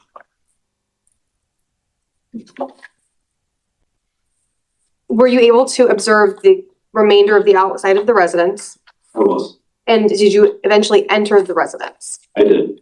Did you determine the areas of least to most damage when you entered the residence? I did. Is that how you began your investigation? It was. May I approach, Your Honor? Okay. I'm going to hand you what have been marked for identification purposes as States Exhibits 13 through 38 inclusive. Go ahead and take your time flipping through them and let me know when you're done. Okay.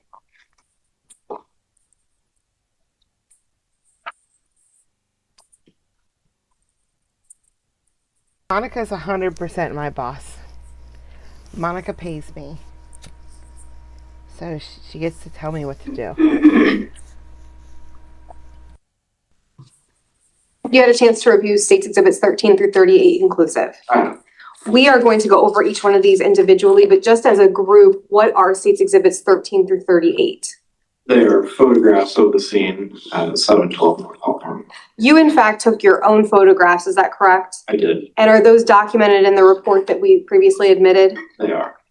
Are States Exhibits 13 through 38 I don't get out of bed for less than $3. fair and accurate depictions of your observations at 712 North Hawthorne during your portion of the investigation? They are. Or the state is moving to admit States Exhibits 13 through 38 inclusive and published to the jury. No objection. States Exhibits 13 through 38 are admitted without objection. That's not true. My OJ streams were like, I earned like 50 cents each stream. I got out of bed. I don't get out of bed for less than 50 cents. And order published. Continue, Ms. Clays. Thank you, Judge. Okay, so Investigator O'Brien, at this point, I'm going to ask you to just walk myself and the jury through the exterior and interior of 712 North Hawthorne, okay? Okay. So what do we see in States Exhibit 13? This is the outside of the residence. What side of the residence is this? I believe this was the east side. And the door that we see there, would that have been considered the front door? Yes. When you arrived at the residence, was the residence secured, I believe so. meaning locked? Yes. Would it be accurate that Assistant Chief Haynes may have had a key to get in? Yes. What's States Exhibit 14? That is the north side of the residence that faces the drive there. Any point of origin damage here? No. Any point of origin damage on the outside at all? No. The States Exhibit 15? What do we see here? That is the west side of the residence to include the gas meter, central air conditioning, and then rear door. And you took a look at these systems, correct? I don't know what I just saw. I don't know. They just flashed to the defense table for a second. It was so quick that I don't know what I saw, but it looked like their monitor was like curved outward. So like we get curved monitors, right? This one looked like it was curved the opposite direction. Now, I'm going to try to pay attention and see if I can see it again, but her questions are not very exciting to me, so it's hard for me to pay attention. So if any of you see it, let me know. I did. If they were points of origin, what would we be seeing from them? We would expect to see melted siding, since it's plastic, melted and consumed siding. I would expect that there'd be very little white left in the flashing around the trailer. It would be more black or oxidized as it burns.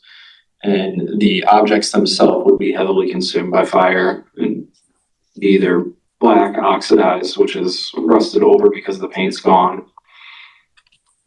What do we see in 16? This is the south side of the residence. Did you actually locate some damage maybe up in the eaves on this side of the residence? There was. So let's look at 17. Do we see that damage here? Yes. Okay. What do we see as in terms of damage? The plot twist that would be if it were true, Bobby, if you were a high class hooker, that would, listen, I would never, ever, ever be able to get over that. That would be the greatest thing that ever happened in my life. Yes, I have a very high class hooker in it from Indiana in my chat every day, guys. Damage. That is smoke deposition, which is when the smoke tries to exit the building, it will stain whatever it touches and what it flows through. So the smoke's trying to get out. Correct. You said up and away, right? Correct. What do we see in States Exhibit 18? That is the front door with the padlock that was placed by the board-up company. And 19? This is the front door open and looking into what I believe is the living room.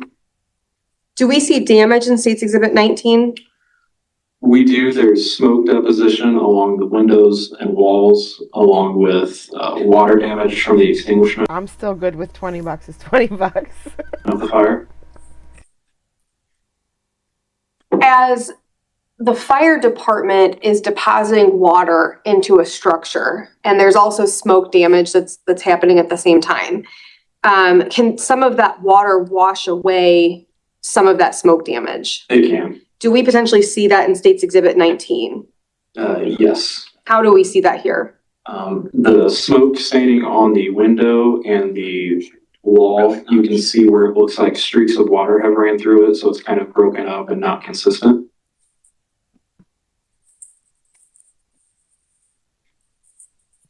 During the course of your investigation, you testified that you were able to determine the points of least amount of damage leading to the point of most amount of damage, correct? Correct. Can we talk about where you went in the house as it relates to least amount of damage? I went to the north side of the structure, or if looking at this picture, it would be turning right. And what was to the right? There was a hallway with several bedrooms and a bathroom. Do we see that hallway in State's Exhibit 20? We do. Do we see damage in State's Exhibit 20? Smoke deposition along the walls. How were you able to determine in this structure that going this direction was the least point of damage? This area of the structure only suffered from smoke deposition and water damage as... Monica, take one for the team. Monica, take one for the team. Okay. Go get yourself a nice $20 one tonight. Go get yourself a nice $10,000 one tomorrow night, and then give us a report when you're done on which one is actually a better value. To the south side of the structure had mass loss of some drywall, some charring along the walls. As you move down this hallway, what do we find? A bedroom. There's several bedrooms. No one is going to change my mind. I bet you $20 one is better. I bet you they have way more fun with the $20 one. What do we see in State's Exhibit 21? This is a bedroom, I believe, one of the children's bedrooms. And is that going north down that hallway? Correct. Do we see damage? Smoke deposition. Were you able to eliminate this bedroom as having any point of origin of fire? Brent, I know you texted something, but I didn't get it, so I can't see what you said there. So if it was for me, I am not ignoring you. I just can't see it. It was. What are you looking at inside a bedroom like this when you're trying to determine that? Looking if any materials have been consumed by fire, if they look like they've been on fire. A lot of times, stuff with a lot of synthetic material in it will be melted together or melting and dripping off the walls. That's not present in this photo. What do you mean synthetic material? Anything that's not a natural material is considered synthetic, and it can have large amounts. I bet you there's plenty of synthetic material at the $10,000 one. The petroleum or plastic base in it. And that's where the melting would occur? Correct. Was there also an additional bedroom down this hallway? Yes. Do we see that bedroom in State's Exhibit 22? Yes. Do we see damage in State's Exhibit 22? Smoke deposition. State's 23? Smoke deposition, and I believe a hole made by the fire department to check for a fire extension. What's fire extension? It's where the fire will get into the attic since there's not fire breaks in it or a wall to stop the fire. Fire departments commonly will check rooms that have not been on fire just to ensure the attic is not on fire above that room. Like burning embers and stuff? That's correct. Okay. Do we see that second bedroom depicted in State's Exhibit 23? Yes. Were you able to eliminate any points of origin of fire in this particular bedroom? I was. And State's 24, what do we see? This is the bathroom on the north end of the residence with smoke deposition throughout. And State's 25? The same bathroom with more smoke deposition. And were you able to eliminate any points of origin of fire in this bathroom? I was. So let's go the other way in the residence, okay? Would that be to the south? Yes. So let's look at State's Exhibit 26. What do we see here? This is the living room looking into the kitchen and back bedroom. So if we were standing at the front door in State's previous exhibit, we would have been looking into a living area, correct? Correct. And then would we have turned to the left to view this State's Exhibit 26? Correct. Do we see in State's Exhibit 26 increasing damage from where we were previously in the house? Yes. How do we see that here? The smoke deposition is lower on the walls, indicating we're getting closer to the fire. And then if the back of the picture, you can see charring along the wall when it exits the bathroom door. What about State's 27? This is from the kitchen looking into, I believe I called it the master bedroom and then bathroom. So in the middle of State's Exhibit 27, as you look through the doorway, we see kind of like that speckled, I don't know what you want to call it, crescent. Do you see that? Yep. What is that? That is a burn pattern. That is where the fire exits the bathroom and starts to grow upwards and outwards from that exit point. And that is the charring and melting and consumption of the paint and wood material on the wall. As we move forward into that area, is there an area off to maybe the right or left where there's like a washer and dryer and an electrical panel? I believe so. Do we see that in State's Exhibit 28? We do. Do we see damage here? Smoke deposition, and then the ceiling has been pulled by the fire department to ensure the extension of the fire did not happen in that area. Do we see the electrical panel in State's Exhibit 28? We do. And you were able to eliminate that as a point of origin, correct? Correct. What would we expect to see if that were a point of origin? The paper on the inside of the panel would be consumed. The panel would not have its gray paint that it comes standard with. It would be oxidized with the paint being ate away and rust starting to form from the water being placed on it. The wall would have significant fire damage to it. What do we see in State's Exhibit 29? This is looking in the master bedroom door. There is fire growth upward and outward from the bathroom, along with a fairly low smoke deposition line indicating heavier fire in this area. State's 30? This is into the master bedroom. We once again see where the fire comes out of the bathroom into the bedroom, growing upwards and outwards, and it burns along the wall, higher or closer to the ceiling. So at this point, as you're doing this walkthrough, are you thinking that you're getting more toward a point of origin? That's correct. Were you able to eliminate any points of origin in the master bedroom? I was. How were you able to do that? This burn pattern on the wall shows that the fire grows upwards and outwards from the bathroom. If the fire were to start in the bedroom, we'd expect to see those patterns lowered towards the floor, and that smoke deposition along the walls would be lower to the floor as well. So I guess for lack of a better, well, maybe it is a term of art, the line of demarcation, do we see that in State's Exhibit 30? We do. Where do we see that? We see it with the burn pattern along the wall where I bet we could have Bill do a shirtless stream. the paint has been burnt away and we see some staining there. We also see a line with the smoke deposition where it transitions from the black wall to the blue painted walls. There's been some indication throughout the course of trial that the fire originated in the bathroom. How does this happen if that's true? The fire will reach a point in the bathroom where it has grown to the point where it will start to grow outwards and upwards as natural fire growth does. And with the bedroom door, or the door from the bedroom to the bathroom being the opening, it's going to take the path of least resistance.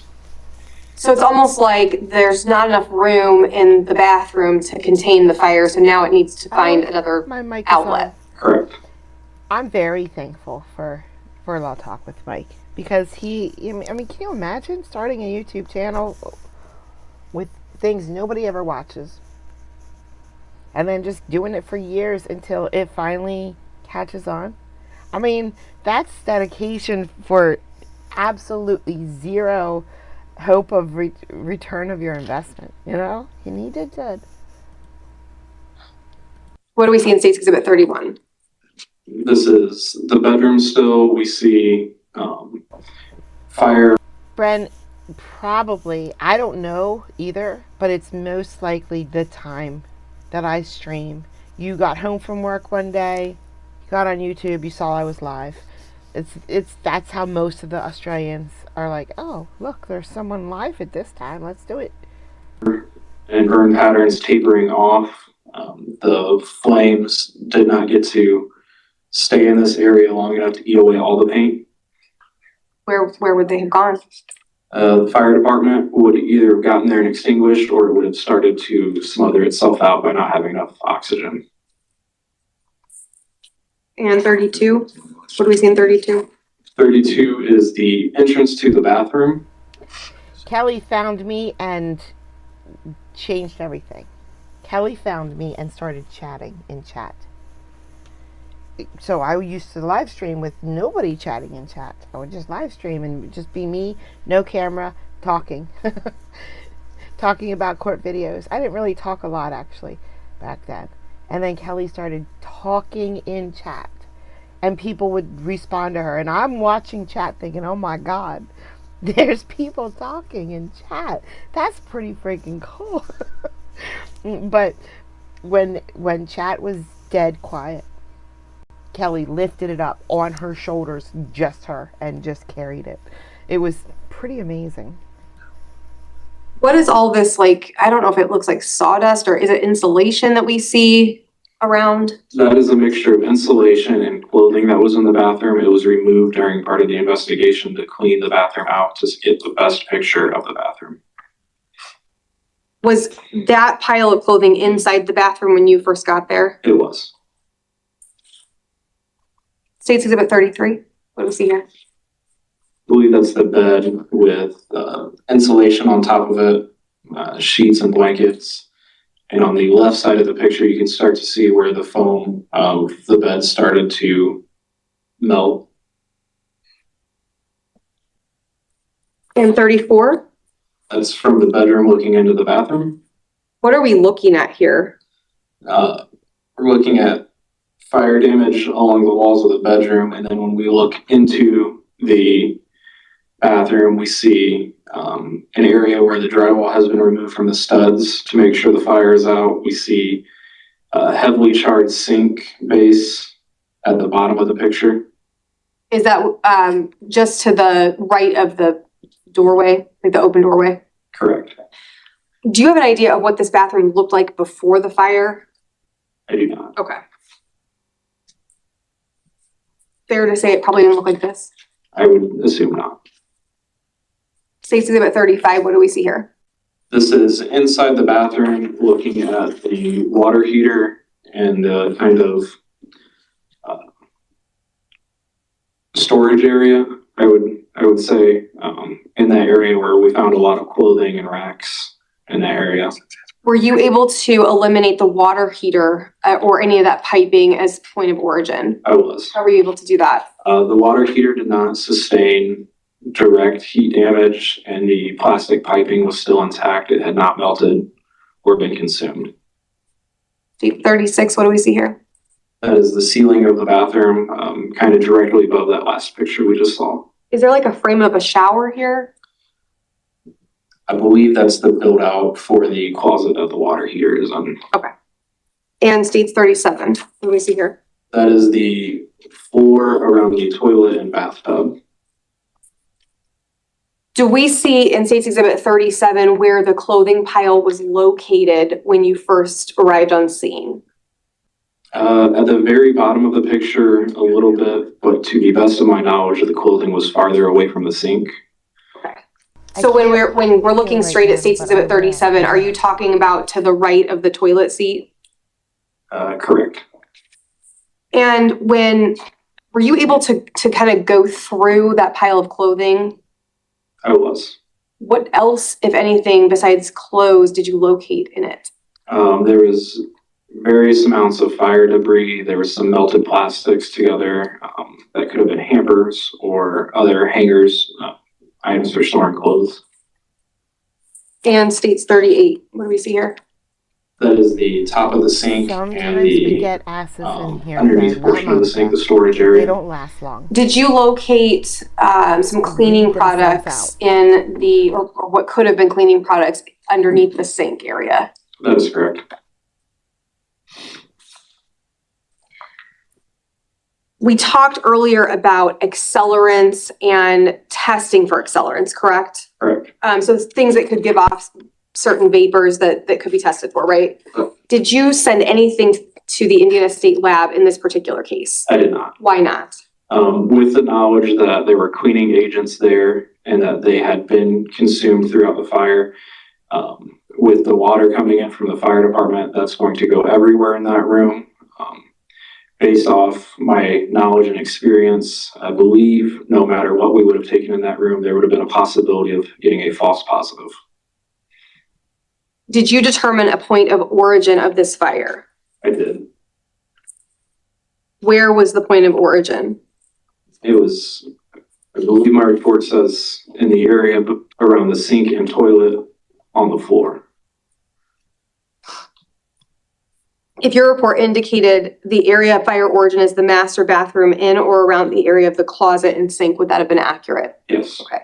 Did you determine an ignition sequence? I did. What was the ignition sequence? Portable open flame device to available combustible material. What does that mean? Simply some sort of device that emits a flame, whether it's a lighter, a blowtorch, to everyday normal material that you would find in a bathroom.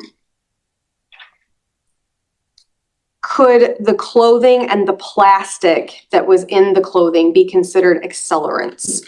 They could. The amount of synthetic material then would aid in the progression of the fire. And the location of the clothing and the melted plastic within the bathroom when you first got there, were those consistent with being the point of origin of the fire? They were. I don't have any other questions. Thank you.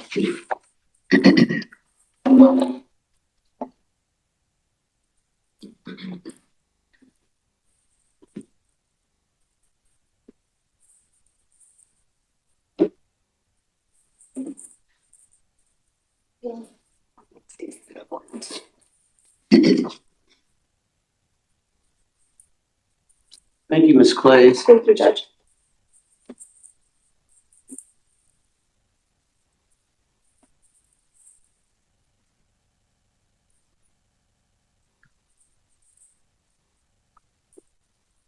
Cross, Mr. Ruggieri.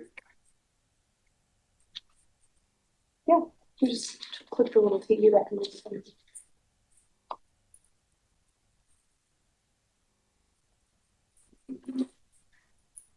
Investigator O'Brien, can I call you investigator?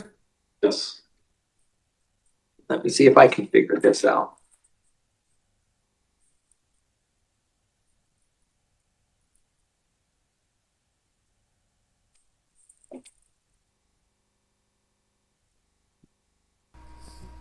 Video or just photos?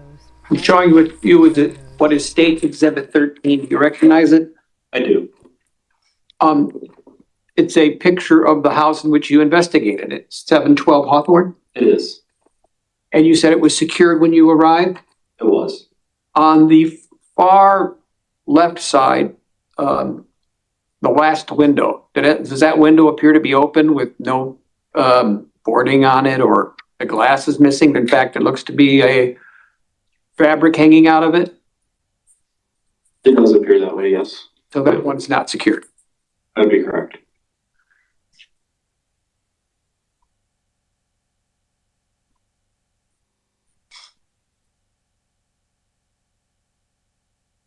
I don't know, but she'll repeat it in her closing statement, don't worry. We should just I'll get to the right closing one. arguments and verdict from now on. Oh, I passed it.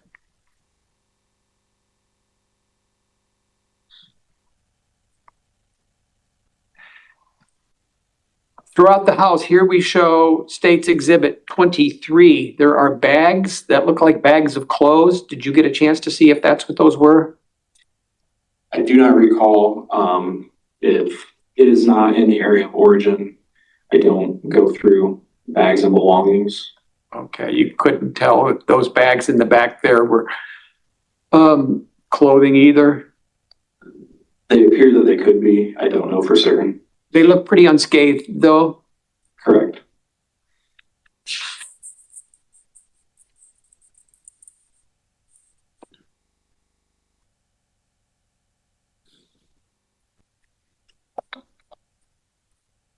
The portable device in which you talked about, you said it could be a lighter? That's correct. Could it possibly be a vape? There was no evidence found of a vape. But it's possible if there was. That would not be considered an open flame device. Okay.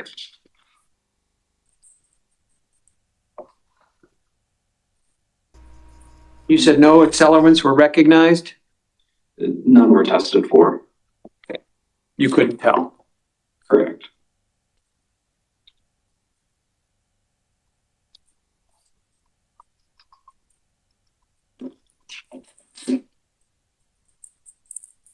Investigator O'Brien, you have no firsthand knowledge as to who may have started this fire? No, sir. Pass the witness.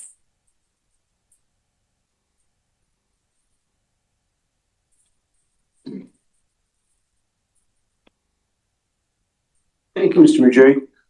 Redirect, Ms. Clays. No, thank you. Ladies and gentlemen of the jury, do you have any questions for Mr. O'Brien. Indiana Department of Homeland Security Director?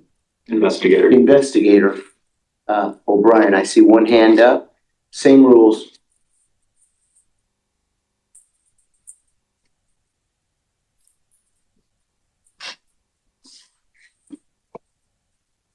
Now we get to hear what the jury might be thinking. Join me up here, counsel.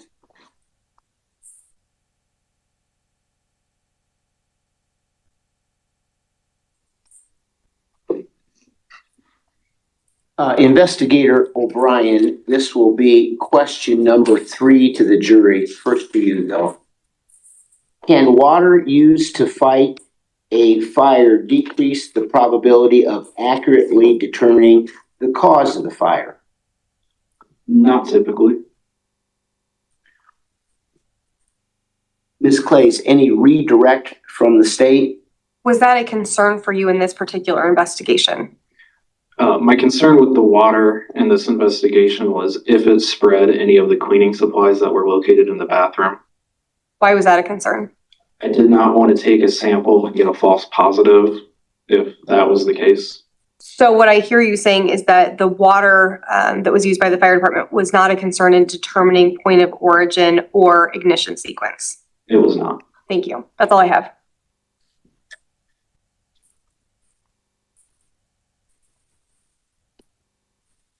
Thank you, Ms. Clays. Mr. Majeri, any reclaws? No, Your Honor. Ladies and gentlemen of the jury, do you have any additional questions for Investigator O'Brien? The good news about Mr. Majerick is he is a paid lawyer. I know he's a paid lawyer because I've never seen him before in any of the Indiana courtrooms at all. So we won't see him again. Or maybe we will, but we probably won't ever see him again. Based on the question of your fellow juror, if you do raise your hand.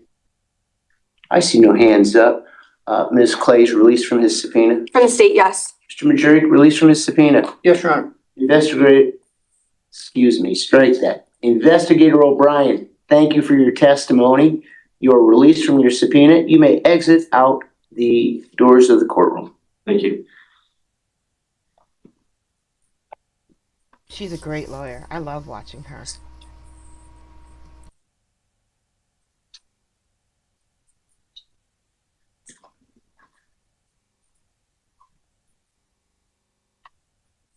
We have 11 minutes left in this day.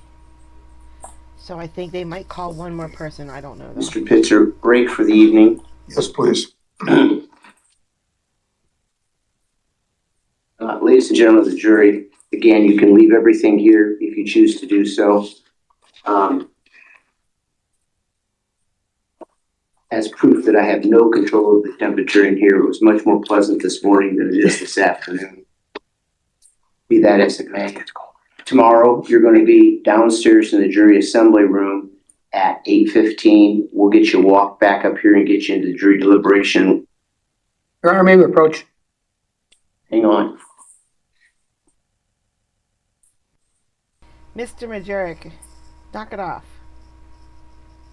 So we must have some motions we're going through because we still have 10 minutes and 43 seconds left. I apologize, my new toy is a little testy. It sometimes doesn't wanna turn off. It starts. Okay, we're gonna readjust the schedule for tomorrow just a little bit. We've gone a little bit long tonight, not what I consider long, but I'm sure what you will consider long. Tomorrow morning, you're gonna be back in the jury assembly room, not at 8:15, but 9:15 a.m. And we're gonna start at 9:30 a.m. with evidence and testimony. Because we need to keep pushing forward to make sure we get the case done in a timely fashion. I'm trying to be respectful of your commitment to serve. 9:15 tomorrow in the jury assembly room, 9:30 in here. I'm gonna read the admonishment to you and let you go for the evening. Now, one thing I would caution you on that we haven't talked about yet.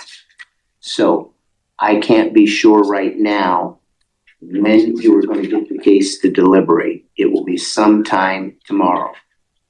I certainly don't know how long you're going to deliberate. You take all the time you need. The record in here is, I believe, it's just short of 24 hours, or if it went over 24 hours. So I'm very patient. You take all the time you need. He is, in fact, not very patient.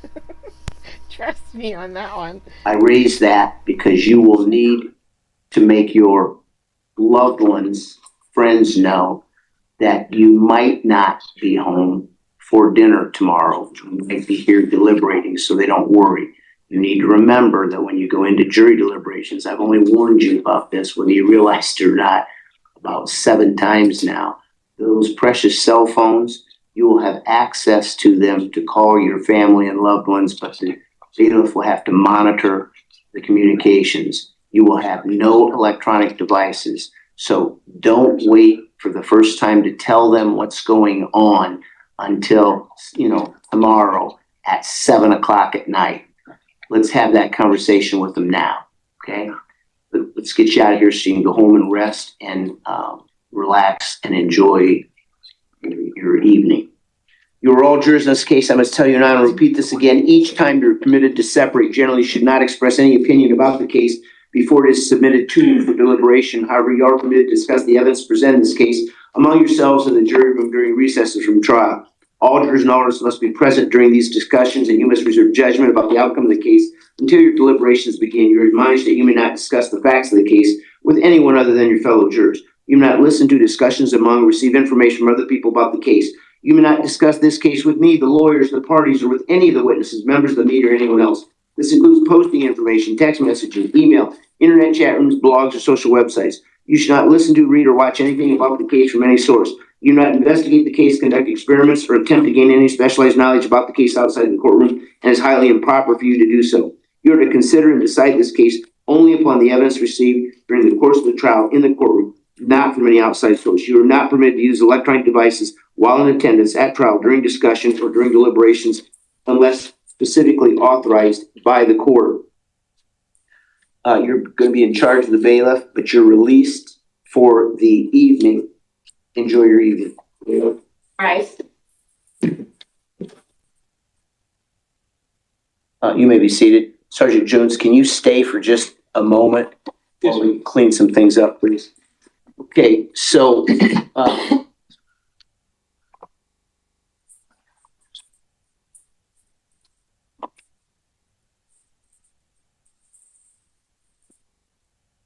let's start with this, please.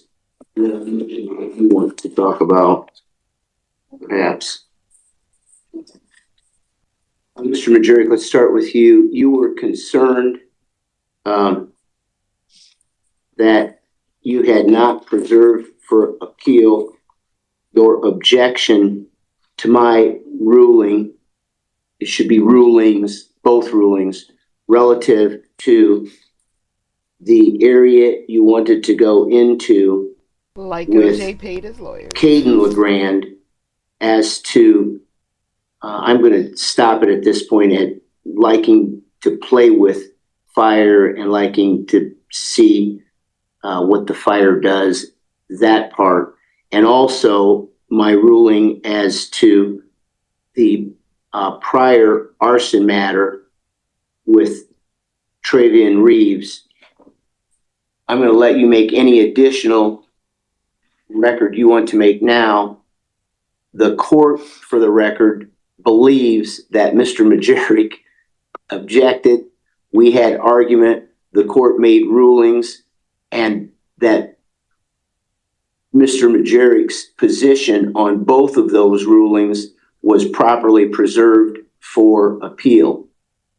In the abundance of caution, Mr. Majeric, any additional record you want to make? No, Your Honor.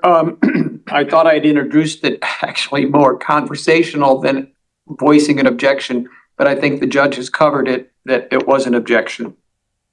You may have thought it was conversational. I did not. I took that as you're proposing to introduce evidence to which the state objected previously, and we were having arguments outside the presence of the jury so that the court could make rulings on two matters. And I was pretty insistent that we split those two matters up, which we did, and I thank all of you for that.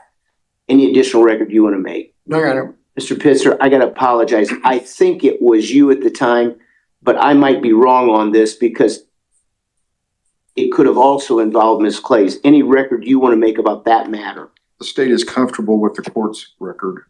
Thank you. Okay, that took care of that. I want to talk on the record just about a couple more items. So, and then we're going to talk off the record about a couple things, then we'll be done for the night. And Mr. Williams, I apologize. It's been a long day, but we need to do this. Yes, sir. Let's start with this. At some point in time, Mr. Majeric, you know this, and I don't know if you've talked to Mr. Williams or how much, but we need to make a record on whether he's going to or whether he's not going to testify. Mr. Williams, let's be clear on this. That is not my decision. It's only your decision. Whether you decide you are going to testify or you decide you're not going to testify, I'm going to make a record on that. And by that, I mean, I'm going to ask you questions. Mr. Majeric may ask you questions. Mr. Majeric may have something he wants to say, but there's going to be a record. So if this case goes up on appeal, everybody at the appellate level is going to know what you decided and why. You following me? Yes, sir. Okay. Mr. Majeric advised me, I think it was at the last sidebar up here, that he wanted additional time to talk to you and for you to have the ability to think about that decision. So that's why we're going to start a little bit late tomorrow. I think it would be a really good idea if you start thinking about that tonight, because this is not an easy decision for you. I'm aware of that. Now, having said that, you got to make that decision so that we can keep moving and get your case done. It's not fair to the jurors to make them wait. And I don't like doing that because they always take it out on somebody. And even though I tell them to take it out on me, I can't be sure they're going to do that. So I want to make sure you have a chance to think about this. But then we're going to need a decision. That decision is likely going to come tomorrow morning. We're going to talk about course off the record, not on the record, in just a minute. And then we would make that record. I would believe the time to make it would be before we start with evidence at 9:30 a.m. Mr. Majeric, do you agree with that? I do, Your Honor. And are you following what I'm saying, Mr. Williams? Yes, sir. If not, Mr. Majeric will explain it to you. I do this in every case. I mean, you've probably figured out now. Everything I do this almost the exact same thing in every case. Thank you. Judge, if I may, I don't want to be disrespectful to the court, but I'm going to leave because I have a meeting, so Mr. Pitzer will handle the rest of the hearing. Proposed final instructions, you better take these with you to look at. You take yours. Mr. Pitzer, come up a second. Mr. Majeri, come up a second. For the record, court is giving counsel a very rough draft of proposed final instructions. Thank you. Thank you. Please consider these tonight. I'm not saying that I won't accept other proposed final instructions from the parties. What I'm saying is this is where the court's at right now. Please look at those tonight so that we can handle those tomorrow.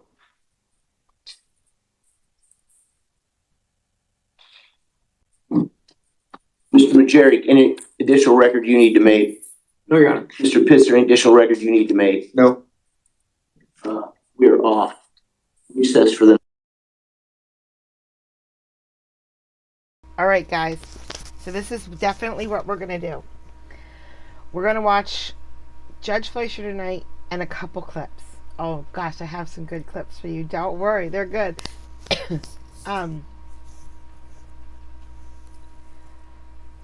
think I'm going to start with Judge Fleischer right out the gate and then finish with my clips. That's what I'm going to do. I've made my decision. So that's what we're going to do tonight, and then tomorrow we'll go to closing arguments. Oh wait, we don't even know if this guy's going to testify yet. We might get testimony tomorrow. We might not get testimony tomorrow. We'll see. We'll see. But tomorrow we definitely get the verdict. And then it's going to be quick. It's going to be, we just ended a stream. We're going to have a stream in a couple hours. We're going to have a stream right after that in a couple hours. So get some sleep in. Eat something that'll keep your stamina up. Don't eat greasy food today. You're going to sleep through my stream. Come on, you don't want to do that. Martha, not you. Martha, you go to sleep. Just go back to sleep. Please. We want you better. See you in a couple hours, guys. Love you. Thank you so much. Bye, guys.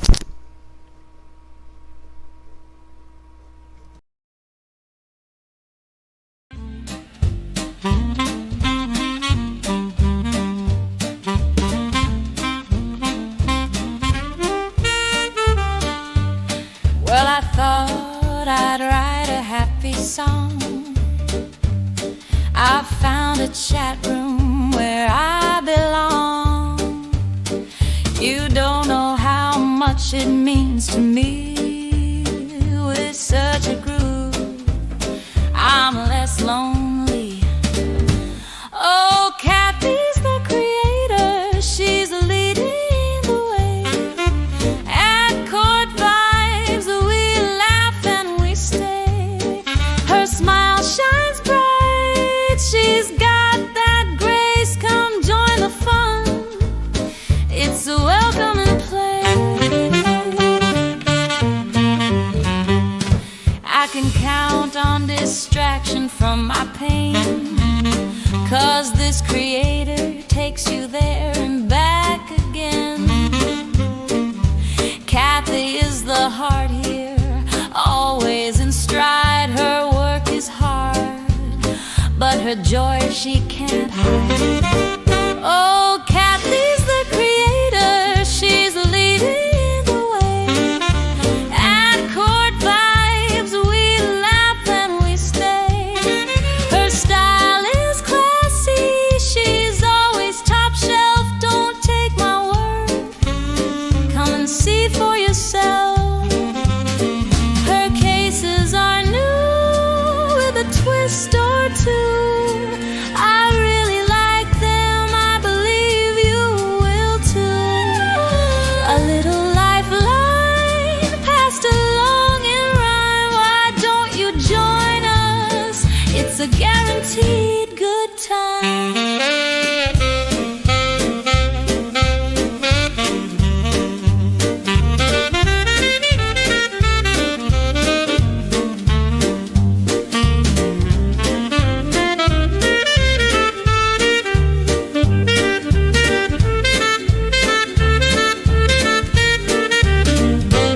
Oh, Kathy's the creator.